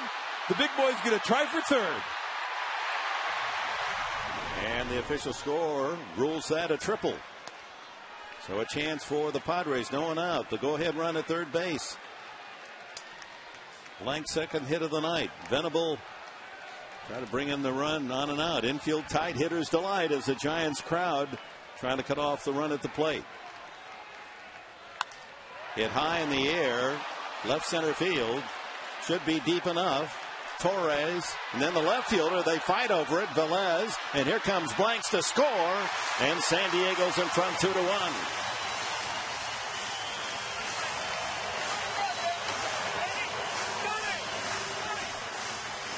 Both Padre runs on sacrifice flies.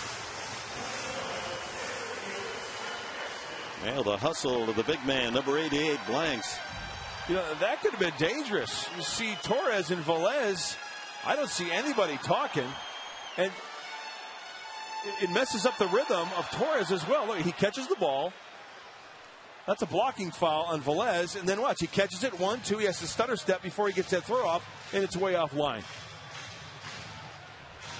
So 2-1 San Diego on the leadoff triple.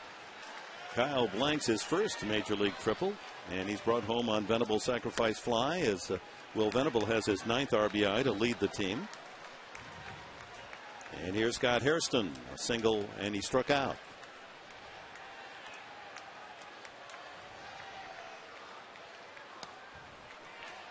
So I wanted to go back to that at bat, Will Venable. What did Matt Cain throw to Will Venable a lot the last time up? It was changeups. Changeups. First pitch, second pitch. He threw him a first pitch changeup. William took it for a ball. He got his fastball enough to get to the outfield to drive in the run. Good at bat by Will Venable. Hairston, he hits this one hard to center field. Torres drifting back and makes the play. On the nose, but to the deepest part of Petco Park. And Torres with a good break on it for the second out. Torrealba, the catcher, hits next with 2 outs, bases empty. He has a single and 2 trips tonight. Bullpen busy for San Diego, a right-hander throwing. Tim Stauffer. Could be Richard with his 6 innings has completed his work. Also, Bud Black may just feel if Torrealba gets on, he'd want a pinch hit for Richard. Although the biggest blow of the night, other than Blank's triple, was that long double by Richard. That was called a home run initially.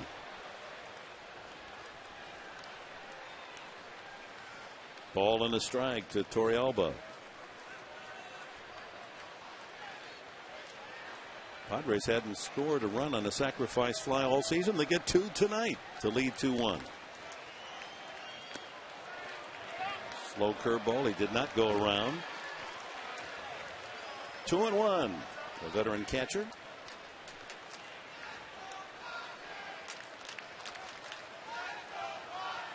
Giants play him straight up, infield and outfield. That one in the upper tier. You know, remember we talked about that diving play by David Eckstein to save a run for the Giants? Well, how huge is that save to prevent that run? When Matt Cain gets 2 runs or more, his record is 43-17. That would have been the second run. When he gets 3 or more runs of support, he's 38-8. Swing and miss, strike 3. But the Padres do get a run on the triple from Kyle Blank's inventable sacrifice fly. And after 6 here at Petco, 2-1.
.com. So Clayton Richard, who has thrown 94 pitches, comes out for the 7th inning and starts with a fastball on the outside corner, 89 miles an hour to Juan Uribe, with Torres and Sherholtz to follow. There's a line shot to center, base hit. Uribe with his first hit tonight, and the 6th by the Giants. Now tying run on, and Torres the batter. And with that hit, some action, it looks like, in that San Diego Padre bullpen again. Tim Stauffer had been throwing, and now Luke Gregerson goes to work.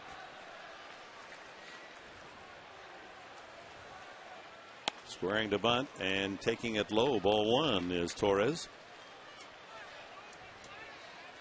Headley at third, Gonzalez at first, charging hard. Infield up the middle, looking if he swings away for a double play, and he is swinging away and takes the strike. This is how quickly it can change. That seed off the bat of Uribe. Clayton Richard, all he needs to do is throw a little 2-seamer, get a grounder, and just like that, try to roll a double play. Well, she's ready to hit. There's the push bunt. Going to be a tough play by Richard. Eckstein covering and not in time. Richard slow getting the ball in the throw, and infield hit, another for San Francisco. Bunt single for Torres.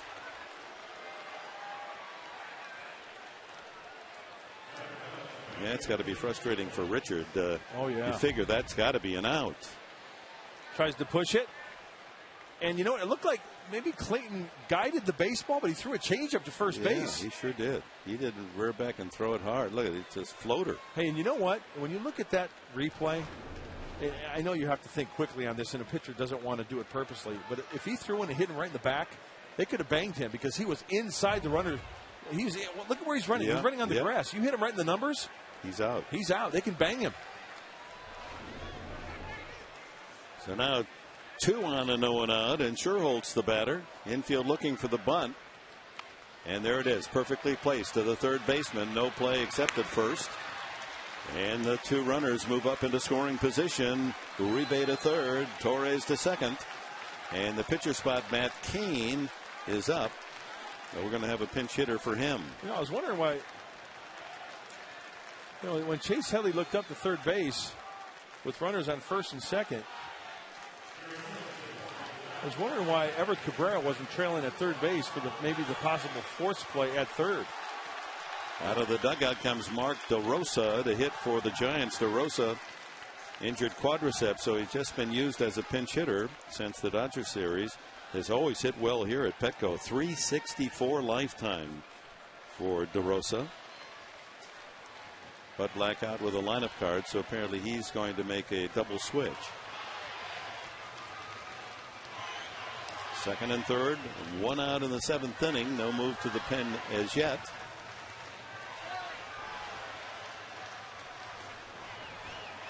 Black continues to discuss with plate umpire Jerry Davis his design.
Out 6 1/3 innings. The pitching change brought to you by Mission Federal Credit Union with record-breaking member growth.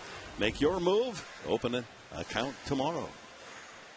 So Gregerson inherits second and third with 1 out. Padres leading 2-1. The change, Jerry Hairston goes to right field and will bat in the 9th spot, the pitcher's spot. Venable moves over to center field. Scott Hairston is out, and the spot vacated by Hairston will be occupied by the pitcher, the number 7 spot in the batting order. Mark DeRosa, the pinch hitter. The attendance tonight on this cool Monday night, 17,087. And a key moment in this game with the Padres leading 2-1, 7th inning, 1 out. A couple of runners in scoring position for DeRosa. Been battling a quadriceps pull. Gregerson. Swing and a miss. Changed. That's become kind of the MO, hasn't it?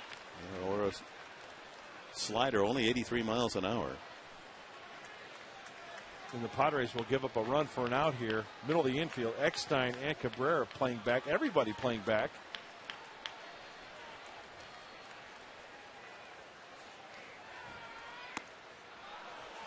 Misses with another slider. 1-1. Luke Gregerson, he likes facing this Giant uniform. He is not allowed to run over 10 2/3 innings pitched. 9 career outings against these Giants. Ball and a strike. Swing and a miss. That was wicked. That slider, this bottom fell out of it. Some great tilt on that slider. Straight down. Watch the trajectory of this ball. Starts at the belt buckle, ends up down on the dirt. Yeah, this is the time where you want that strikeout with second and third, 1 out, infield back. DeRosa waits for the 1-2. Swung on and missed. Gregerson gets a big strikeout. 4 straight sliders. 2 away. Velez comes up. Did you notice Torrealba before that? It was almost like deking. I don't know whether he's trying to think that runners are relaying signs or whatever, but he gave a high sign like he wanted the fastball up, and then he tucked it down and away on the slider. Nice. Beautiful. Artistry. You pitchers really have an eye for artistry, don't you? Velez up there. Giants still threaten here. 2-1 San Diego. 2 outs now. Runners at second and third. Velez at the top of the order. 0 for 3 tonight.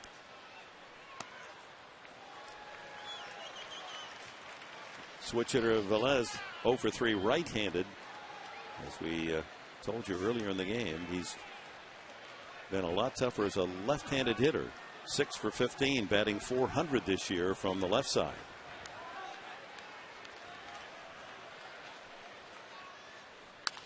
Ground ball, foul.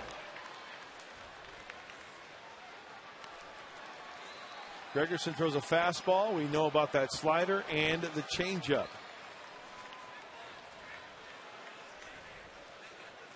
Well, one of the better sliders that I've seen. Tying run, Uribe at third. Go ahead score. Torres at second. A 1-1 pitch. Swing and a miss. Another slider. You know what? He's got such a good one, Dick, that he could probably tell a hitter it's coming, and they still wouldn't hit it. Velez way over the top of it. That would have been a called strike had he not offered. So Gregerson strikes out the pinch hitter DeRosa. He's a strike away from taking care of business with Velez. 1-2 the count.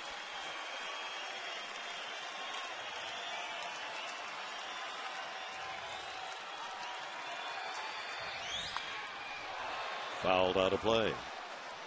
Torrealba again setting up inside, and at the last minute moving outside. Yep. Trying to deke the hitter. Hey, sometimes you know what? Runners will indicate to the hitter location. Not necessarily the pitch, but maybe, and I'm not saying the Giants are doing this, but maybe the runner at second base will indicate to the hitter, hey, give him a sign he's setting up inside. Give him a sign he's setting up outside. That's why you see the late jump and the late setup from Torrealba. Again, the 1-2 pitch. Grounded foul. In on the hands with that slider again.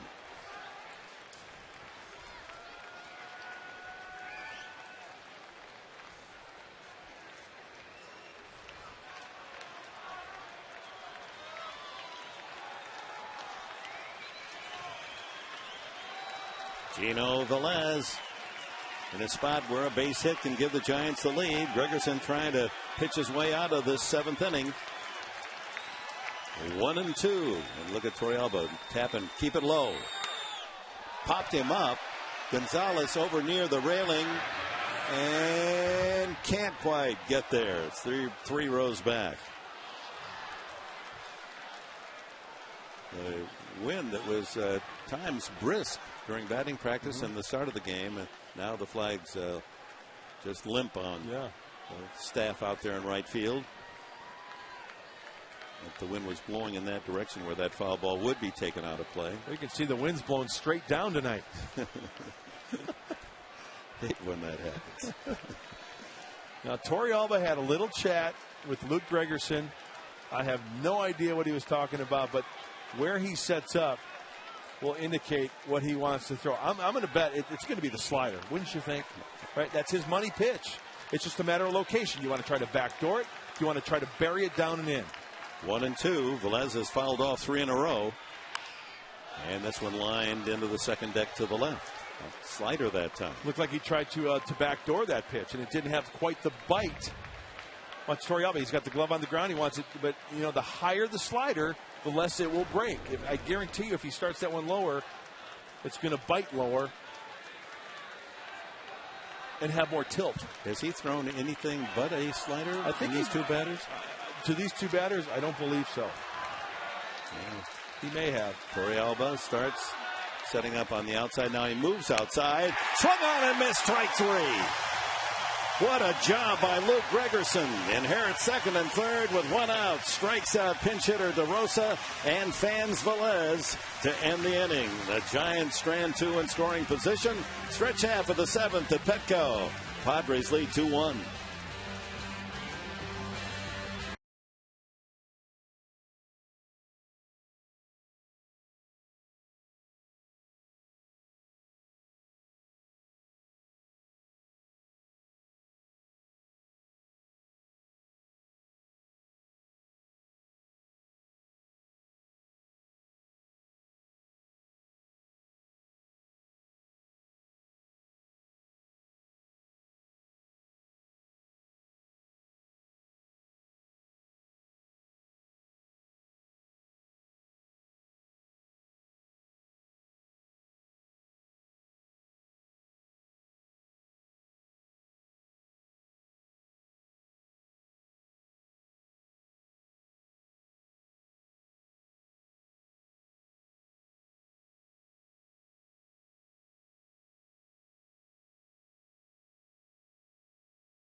On Monday night here at Petco. Giants here again tomorrow night. Matt Latos will look for his first win of the year against Jonathan Sanchez, who threw a no-hitter against the Padres last year.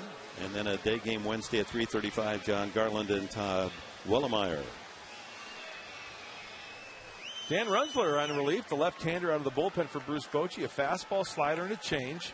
You saw that opponent's batting average, .071 off the left-hander. He's their mid-reliever, left-handed specialist for Bruce Bochy.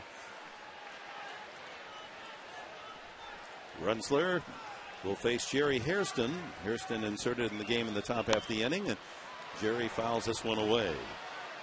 He's batting in the 9th spot. Cabrera and Eckstein to follow here in the 7th inning. 2-1 San Diego. Clayton Richard goes 6 1/3, allowing just 1 run and 7 hits. He walked 1 and struck out 5.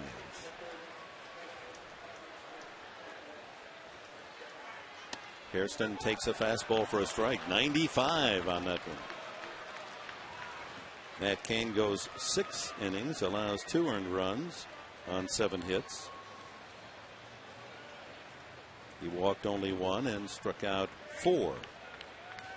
It's good old-fashioned pitcher's duel. Yes, indeed. Padres 2-1. They go for their 4th straight victory against the first-place Giants.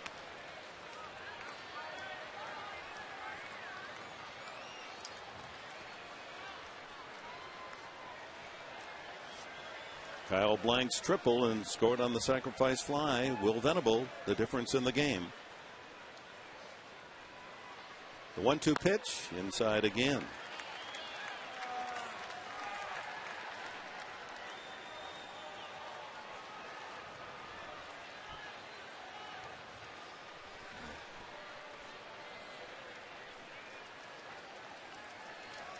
Two balls, two strikes. Jerry Hairston, the hitter. Broken bat ground ball toward the hole and through into left field. Another shattered bat, but Hairston has the good direction as he's able to squeeze that between third baseman Sandoval and shortstop Renteria for a base hit.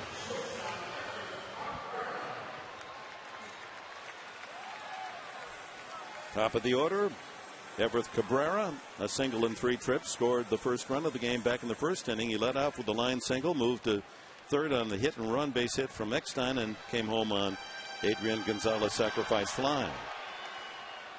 Giants tied it in the 4th. A leadoff double by Renteria went to third on an error and scored on the infield ground out base hit by Sandoval. And then in the 6th, the Padres reclaimed the lead on the Blanks triple and Venable sacrifice fly.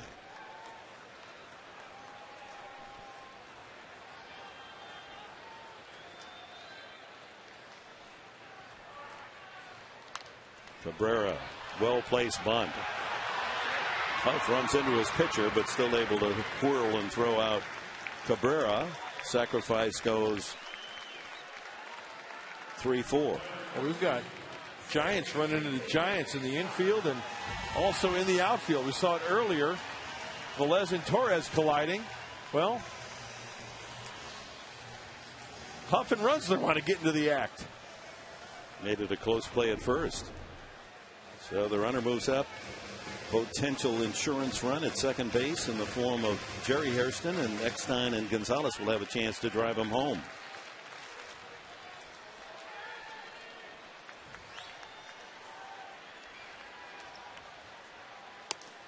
Takes a strike. Fastball at 94 with a lot of movement. Runzler is just 25 years of age. Californian, born in Santa Monica, lives in Simi Valley. Was a 9th round selection out of UC Riverside just 3 years ago. Fly ball right field, easing over to the line is Sherholtz for the second out. And it'll be up to Adrian Gonzalez if indeed the Giants elect to give him anything to hit. They may try to pitch around Gonzalez with first base open. But that hasn't worked, at least didn't for Arizona over the weekend, as they walked Gonzalez twice intentionally, and Headley came through with a 3-run homer and a 2-run double behind him. I've been checking out the delivery of Runzler, and it looks like he's got a funky arm action. It might be tough to pick up that baseball. He kind of cups and wraps that baseball around in the back before he delivers it to the plate. Headley's on deck as Gonzalez swings and hits one toward the gap in left center, but it's curling back to the left fielder, Velez. That one slicing right to the left fielder. Gonzalez thought he had an extra base hit. Padres leave a runner at second, 2-1.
Huff to bat. And Gregerson stays in after that yeoman work in the last inning, striking out pinch hitter DeRosa and leadoff man Velez with runners at second and third, preserving the 2-1 lead. High pop foul, fair pop, and it's into shallow center where Venables moved over from right to center, makes the catch. Well, after all those sliders we saw Luke Gregerson throw last half inning for those 2 strikeouts, he goes right after Renteria. First pitch fastball, he got under it to pop it up. Back to the strikeout of Velez in that duel where Velez fouled off 1, 2, 3 sliders with 1 and 2, and then he finally got him on a fastball, didn't he? He snuck a fastball on the outside corner. Nicely done. That fastball probably looked like it was 98 miles an hour after seeing all those sliders from Gregerson. Power hitting third baseman Pablo Sandoval. Infield hit in 3 trips, knocked in a run, the only run for the Giants. Takes it away, ball 1. Fastball aimed outside.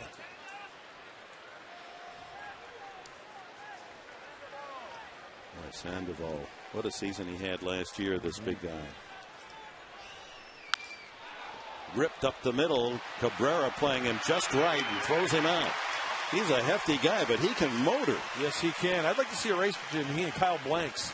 Yeah, that'd be interesting. They have 2 big men that can pick them up and lay them down, as they say. Place your bets. Place your bets. Let's watch the Kung Fu Panda get down the line. Short, choppy steps. Brings up Aubrey Huff, the cleanup hitter. Huff, the only Giant with more than 1 hit. He has, after grounding out to first, single to center and doubled to left. Slider misses. They had a lot of fun with Huff when he hit the inside the park home run up in San Francisco. Huff and puff and huff and puff and made it around the bases. There's the slider that backdoors the corner. 1-1.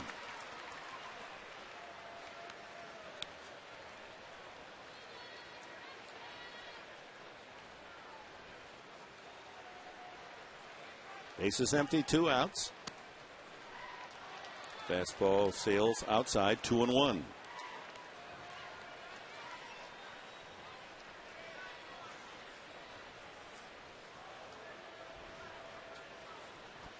Gregerson delivers. Strike. Old reliable.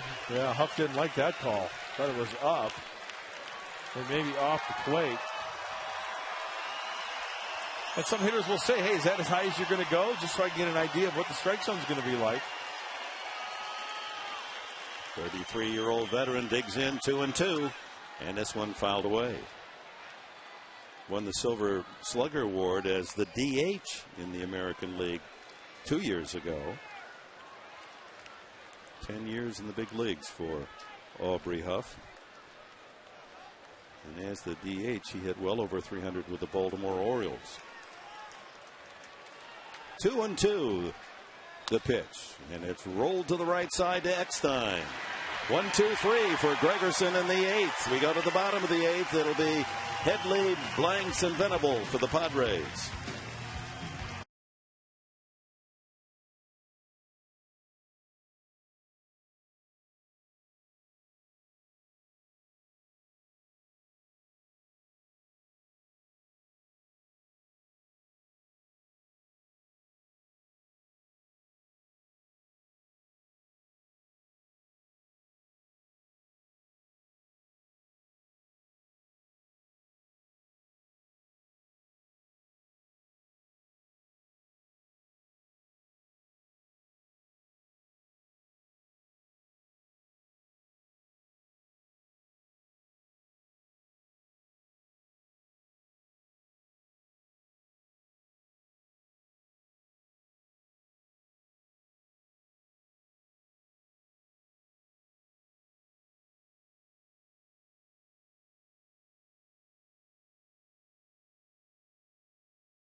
Light, the world's most refreshing beer. We go back to Venable's fly ball with blanks at third. Who's got it?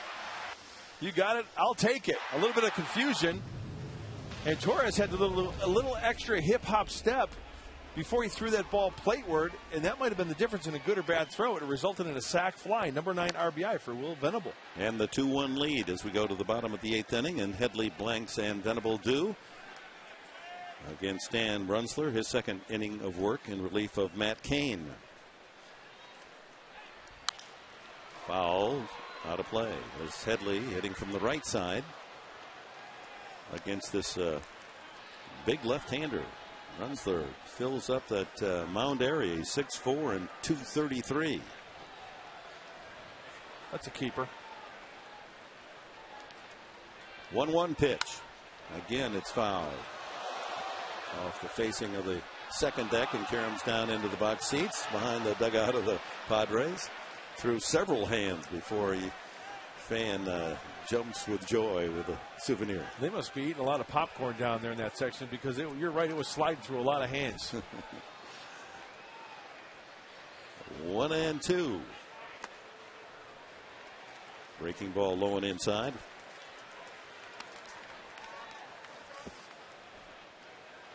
Headley, a natural right-hander, but he didn't get a chance to swing much from that right side. He's 3 for 8 this year. Swing and a miss, and Runsler hummed that one by him. First strikeout for the left-hander of the Giants.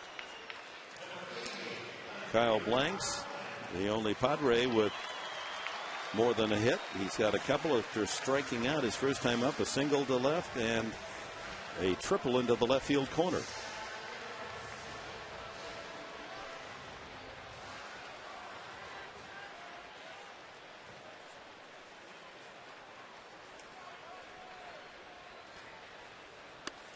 Runsler with a fastball on the outside edge.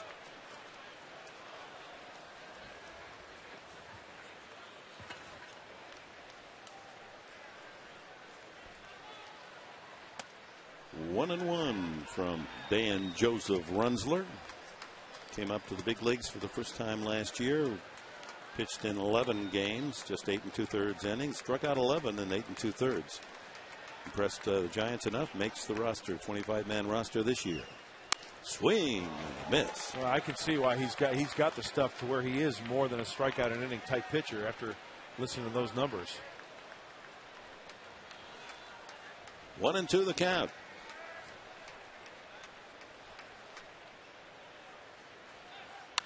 High fly ball to right center. Torres gives ground to Schuerholz, and Schuerholz has the out. 2 away.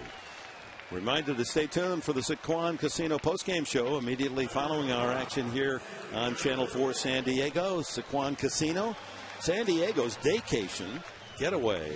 John Weisbarth and Bob Scanlon standing by to give you all the highlights and their analysis of the game. Venable 0 for 2, but the big sacrifice fly with blanks at third in the 6th inning for his 9th run batted in.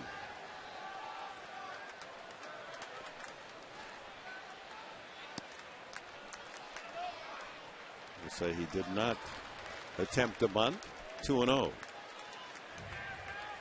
Another big man that can run well. Value of showing that bunt now and then. You bring in the third baseman, first baseman. Maybe you got a little more hole to hit through if you do swing. But he just squares and takes a strike. 2-1. Looking ahead to the 9th inning for the Giants, they'll have Molina, Uribe, and Torres to bat. And Heath Bell is throwing in the bullpen. 3-1. On deck is Oscar Salazar. Pitcher spot is due next.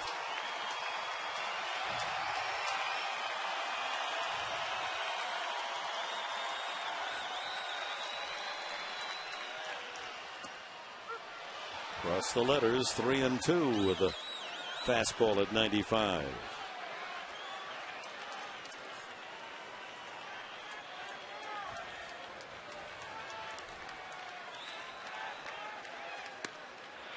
downstairs. And Runsler has allowed his first base runner since Hairston led off the 7th inning with a ground single. So Salazar batting for Gregerson, who did a terrific job. 5 men faced, struck out 2 with runners in scoring position, and then the side in order in the 8th inning. And Heath Bell will try to save it. Bruce Bochy's going to make a pitching change as he points to the bullpen for a right-hander. And this Discount Tire pitching change brought to you by Discount Tire, free inspection and air gauge. And if you're not satisfied with one of their tires, please feel free to bring it back.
Moda to pitch to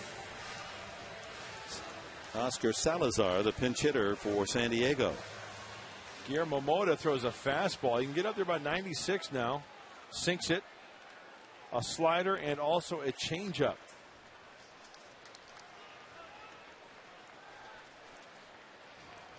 Salazar looking for his first hit of the season. He's 0 for 6.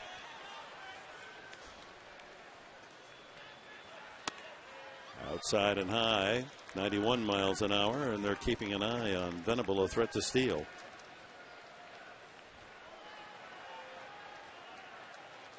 Salazar 0 for 5 as a pinch hitter. He's got some power. Popped up. Second baseman and first baseman, and in foul territory, it's Uribe who makes the catch, and the inning is over. And Heath Bell ready to come in. He's been in 4 games this year. Productive indeed.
gate prices, a scoreboard welcome, and much more.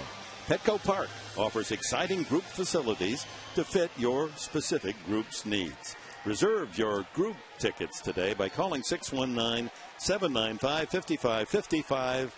Operators will be standing by tonight and tomorrow. Heath Bell did give up a run in relief yesterday, but earned the save in the 5-3 San Diego victory over Arizona. Gave up an RBI double to pinch hitter Stephen Drew in the ninth. And he sends one outside ball one. Benji Molina, then Uribe, and then Torres to bat. Molina robbed of a hit with a man in scoring position in the sixth inning on the play of the game. David Eckstein. Ball was headed to right center field. Fouled out of play. So back-to-back outings for Heath Bell. As you mentioned, Dick, yesterday against the Diamondbacks, he threw 21 pitches. He dons the number 21. Is that a good omen? Looks like Heath Bell still has the sharp stuff. Back-to-back outings. Faced 5 hitters yesterday to get that save. Well, if Bell's in the ball game, it's good news for San Diego. High fly, shallow right center, drifting toward the line. Jerry Hairston into foul territory to collect the first out of the ninth. Dangerous hitter Molina retired. Brings up Uribe. He's grounded out, walked, and singled. 1 for 2. John Bowker in the on-deck circle, and apparently will bat for Torres.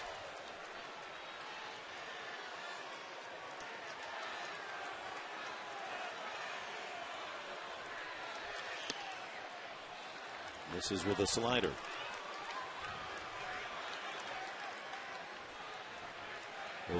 Uribe leading the Giants in RBIs with 10, batting .326 coming in, 1 home run. Both Bell and Torrealba thought they had a strike there. Uribe just jumping away from that breaking ball. 2-0 pitch. Well, I love the challenge of a power pitcher, a guy who's got some pop in his bat. You fall behind 2-0, what do? You try to locate a fastball. It's not where Heath Bell wanted it, but you know what? Uribe could not catch up to it, fell in the back. Let's take a look.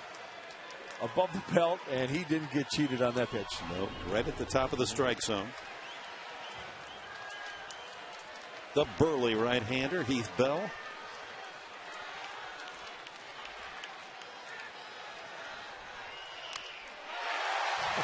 Poured that one right through the swing.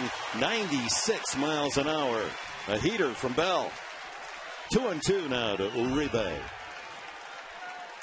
He wanted that one down and away. You can see how far behind. That's a great shot on the side. You can see how far behind that Uribe was on that pitch. Almost hit him with that fastball. Again at 96. So 3-2. Tranquilo, suave. Torrealba saying, let's go. Let's keep it, on an even keel here. Under control. What should we throw him here? How about a curveball? And that ball is hammered deep to left field. Watch out here. It's to the wall and gone. Uribe ties it up with a 1-out home run here in the ninth inning. Lots of Giants fans expressing themselves as Uribe hits his second of the season.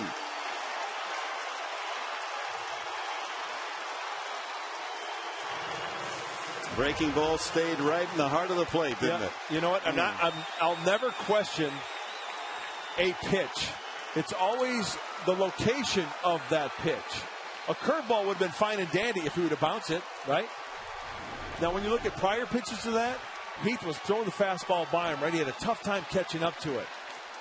You thought maybe, throwing a fastball by him, maybe locating that. But you know what, though? If he bounces that curveball, it's a different story. It was just in a terrible location. Right down the middle. So Bowker now with the game tied 2-2 and 1 out.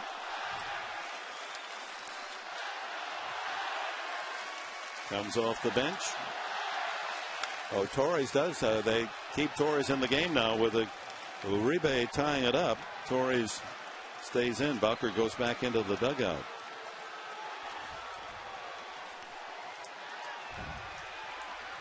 Torres bunt single the last time up.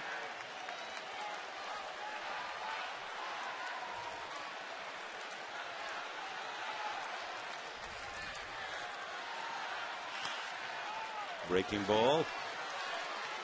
2-1. Ball just cleared the barrier in left field, but long enough for Uribe to tie it here in the ninth.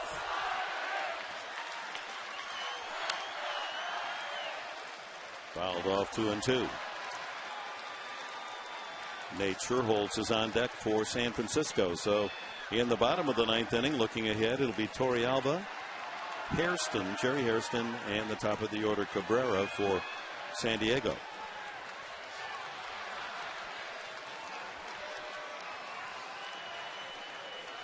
Two and two. Swung on and missed. There's that good slider for the second out.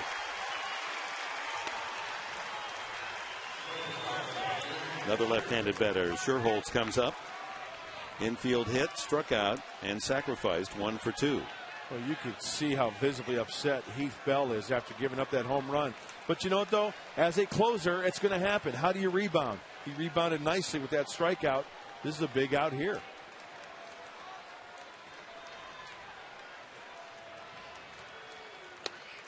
Sends in a strike.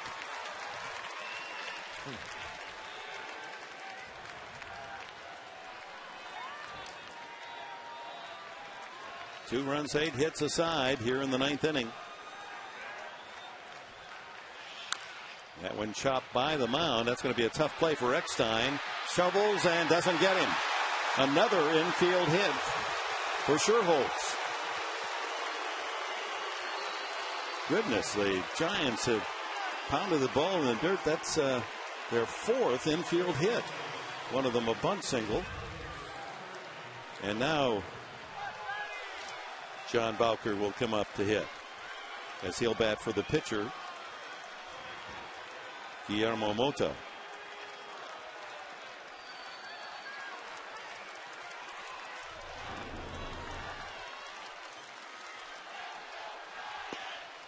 And Bell misses the strike zone on that first offering.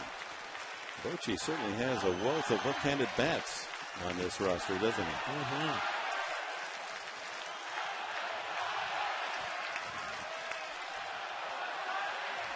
He still has left-hander Travis Ishikawa on the bench.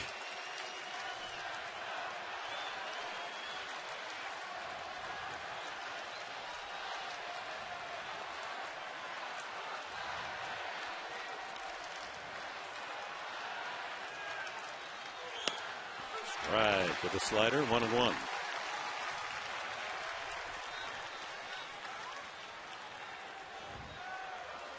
Bowker, born and raised in our capital city, Sacramento, makes his home there.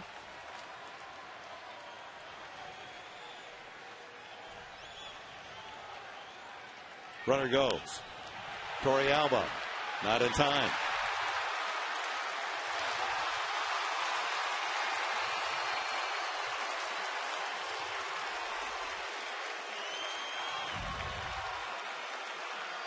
Well, not the greatest jump.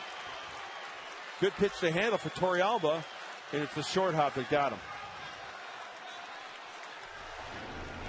So that infield hit by Sherholtz, and he legs a stolen base, and this ball hits Bowker. Breaking ball in on his ankles, but did he go around? They're saying that he went around on the pitch.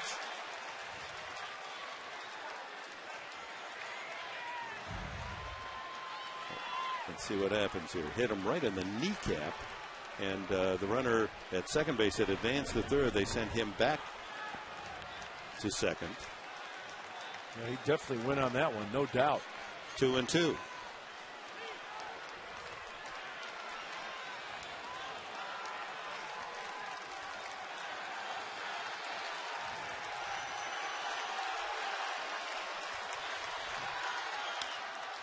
fouled at the plate. Curveball from Bell.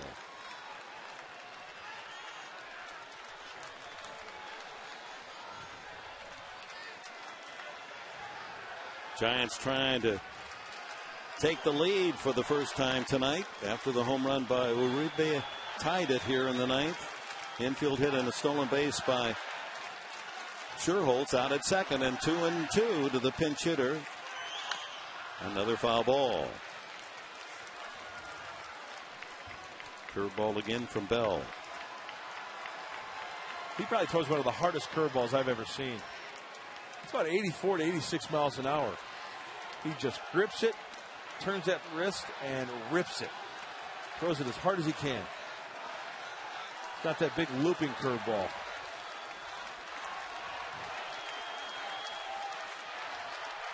Two and two, and here it comes again.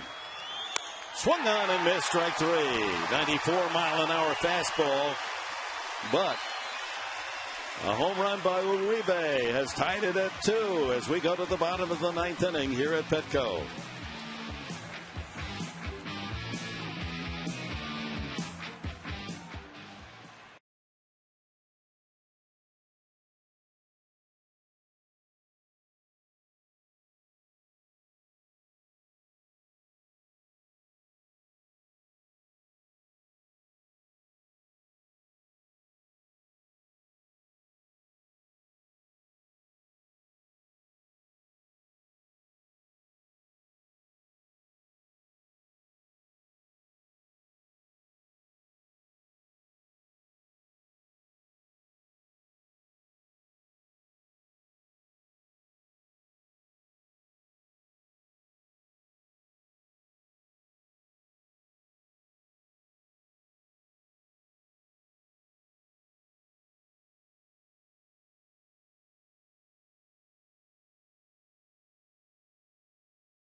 Fourth pitcher used by Bruce Bochy tonight, following starter Matt Cain, Dan Runzler, and Guillermo Mota.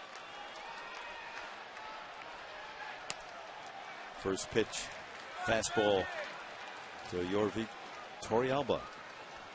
Hairston next, and then Cabrera. So the two starters, Matt Cain and Clayton Richard, will not figure in the decision tonight. Low at 91, it's 2-0. Torrealba has a single in 3 trips.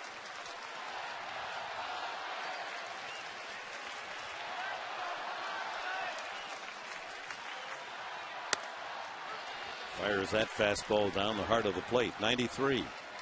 Along with that 93-mile-an-hour fastball, he'll throw a curveball and a change. And Apfeld had one heck of a year last year for San Francisco. He led all National League relievers in ERA. Oh, that one right off his shoulder. Almost looked like I was going to hit him in the forehead. Self-defense deflected it, but a base hit for Torrealba to start the 9th inning. So 2 hits for the Padre catcher. See whether Bud Black will use a pinch runner for him. Apparently not. Man. Oh, man. That was close.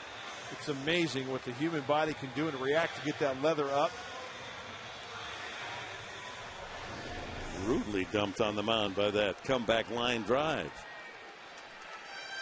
So Torrealba representing the winning run at first base. No one out, and Jerry Hairston, he singled coming off the bench back in the 7th. Infield squeezed in at the corners. They'll be looking for the bunt from Hairston, who spent a lot of time in the cage before the game tonight just working on his bunting skills. Good bat control. Pretty bunt. Perfect. Affeldt had trouble picking up the ball and then finally fires to first base for the out. Sacrifice successful. 1-4. Nicely done. Jerry Hairston did it the other night, getting that runner over to second base for the tying run, and the Padres ended up winning on Chase Headley's hit. So now is the pinch runner Nick Hundley, who will then take over should the game go on into the 10th inning. If the Padres don't score, he'll take over behind the plate. Cabrera and Eckstein with a shot at winning it for San Diego here in the bottom of the 9th inning. Both teams with 9 hits, tied up at 2-all. Cabrera batting right-handed for the first time tonight. He's 1 for 3.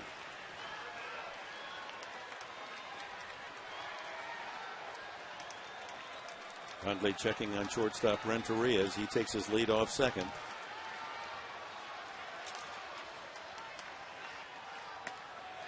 Breaking ball high. Yes, Affeldt last year, this 30-year-old southpaw from Spokane, Washington. 1.73 ERA, best of any National League reliever, and he induced 18 double play ground ball outs. Amazing amount. 1-0 pitch. Did he go around? No appeal. 2-0. That was pretty close. You see what Affeldt's trying to do? Bury a fastball or some type of breaking ball down and in. Keep that ball in front of the runner. The ideal situation here for the Giants, maybe a 1 or 2 hopper to Sandoval third, freeze that runner at second and get the out.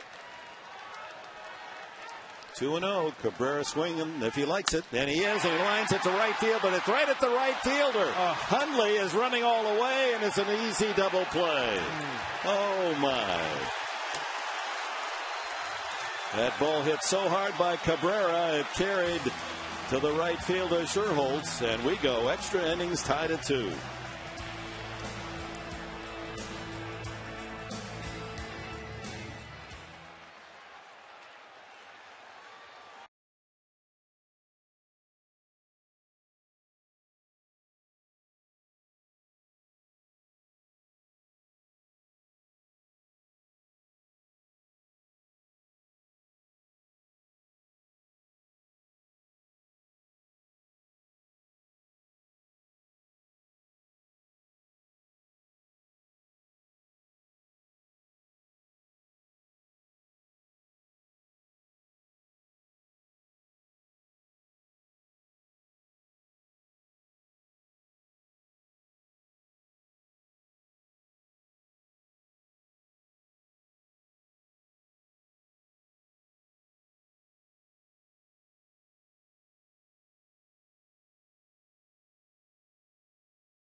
Padre fans, enjoy your favorite ballpark foods, all for one low price with Padres all-you-can-eat seats. Enjoy great seats in section 125 or 127 down the right field corner, and all-you-can-eat food for only $29. The all-you-can-eat menu includes hot dogs and popcorn, peanuts, soda, all the good things, bottled water. Get your all-you-can-eat seats today at Padres.com or call 619-795-5555. All-you-can-eat and baseball for $29. There's some fans out there now chomping away. Well, the Padres hit the ball too hard in the bottom of the ninth inning. A line drive single by Torrealba, and then Cabrera's ball hit so hard that it fooled Hundley, the base runner, as he was digging for home, and that ball carried right into the glove of the right fielder Schuerholz. Converted the 9-4-6 double play. Well, we'll see if the Padres can come back. Although it's tied 2-all, Giants have never led. Top of the order, and the new pitcher is Tim Stauffer. Stauffer was warming up in the middle of the game. So Bell goes 1 inning, gives up the tying run, 2 hits, and 2 strikeouts. Velez, 1-0 pitch. Ground ball, Eckstein. And 1 quick out. Velez 0 for 5 tonight. Renteria, a double in 4 trips. He scored the first Giants run. Doubled to right center and moved to third on an error charge to Scott Hairston, throwing back into the infield, and then scored on an infield hit by Sandoval.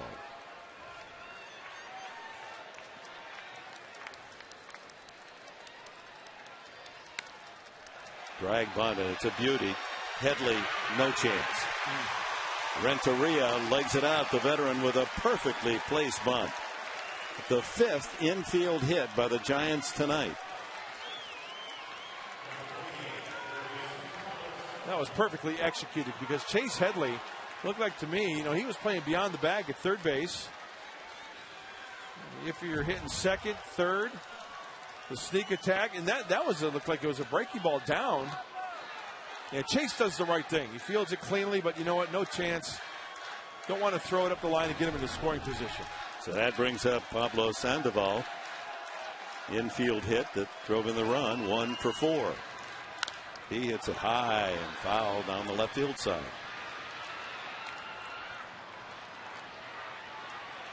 Aubrey Huff, the cleanup hitter, on deck. 1 out, 1 on. 2-2 here in the top of the 10th. The second extra inning game for both teams. Giants and the Padres both victorious in their other overtime game. That ball hit well to left field. Back goes Blanks, and makes the catch against the barrier. Renteria hustles back to first, 2 away. That was close. Oh, that was close. Missed it by that much.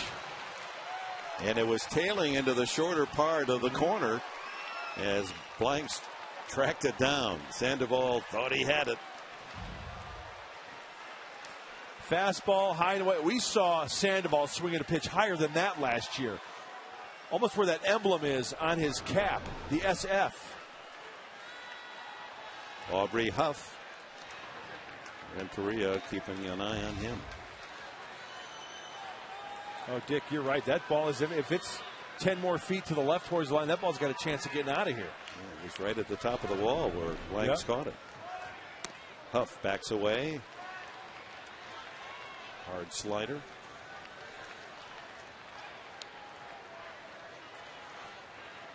Huff with a couple of hits, a single and a double in 4 trips.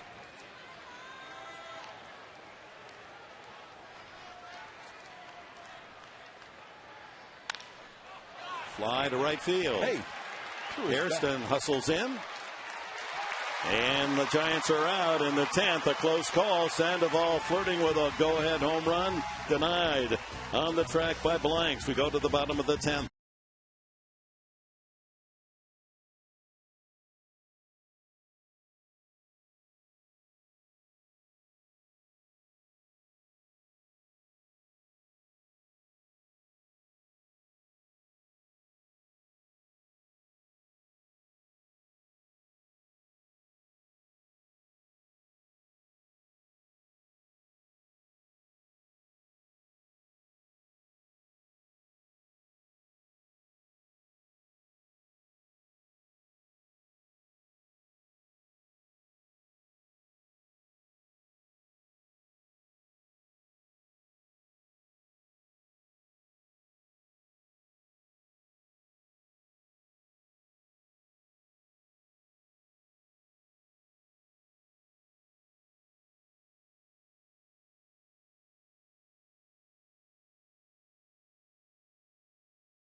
Eckstein, Gonzalez, and Headley.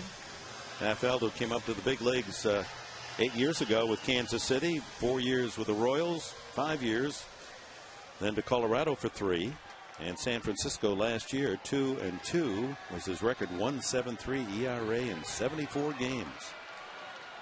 Working into his second inning, gave up a hit and a line drive double play out. Eckstein takes a breaking ball for a strike on the inside edge. Actually, that is a fastball with a lot of ride to it coming into the right-handed batter. There's the breaking ball, the curveballs. Just don't see that pitch much anymore. The good overhand curveball. 12-6er, you're right. More guys have that sweeping, slurvy type of curveball. That ball hit deep to left field, down in the corner, and it's a home run! Eckstein touches the ball!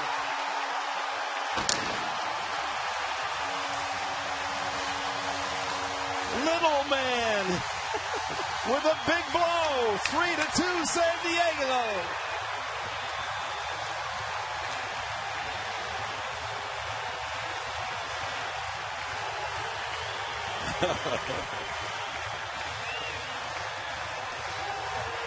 Eckstein delivers again. What a player he is.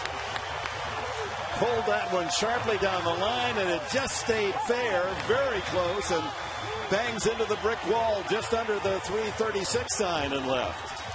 Just when you think this guy's going to spray something to right field, get a broken bat hit up the middle, David Eckstein, the secret weapon for the San Diego Padres, leaves the ball yard for the win. A 1-1 fastball, and he got that pitch. First home run of the year, only his second RBI, and he golfs that one right down the line. That put it right next to the pin. He's our little mascot. Don't you Look just at how love close him? this was. Well, actually got pretty good distance, didn't he? Almost Yes, he into did. that second deck. But about, what would you say, 5 feet fair? Yeah. Fair enough. 3-2 and 10 as the Padres now have won 4.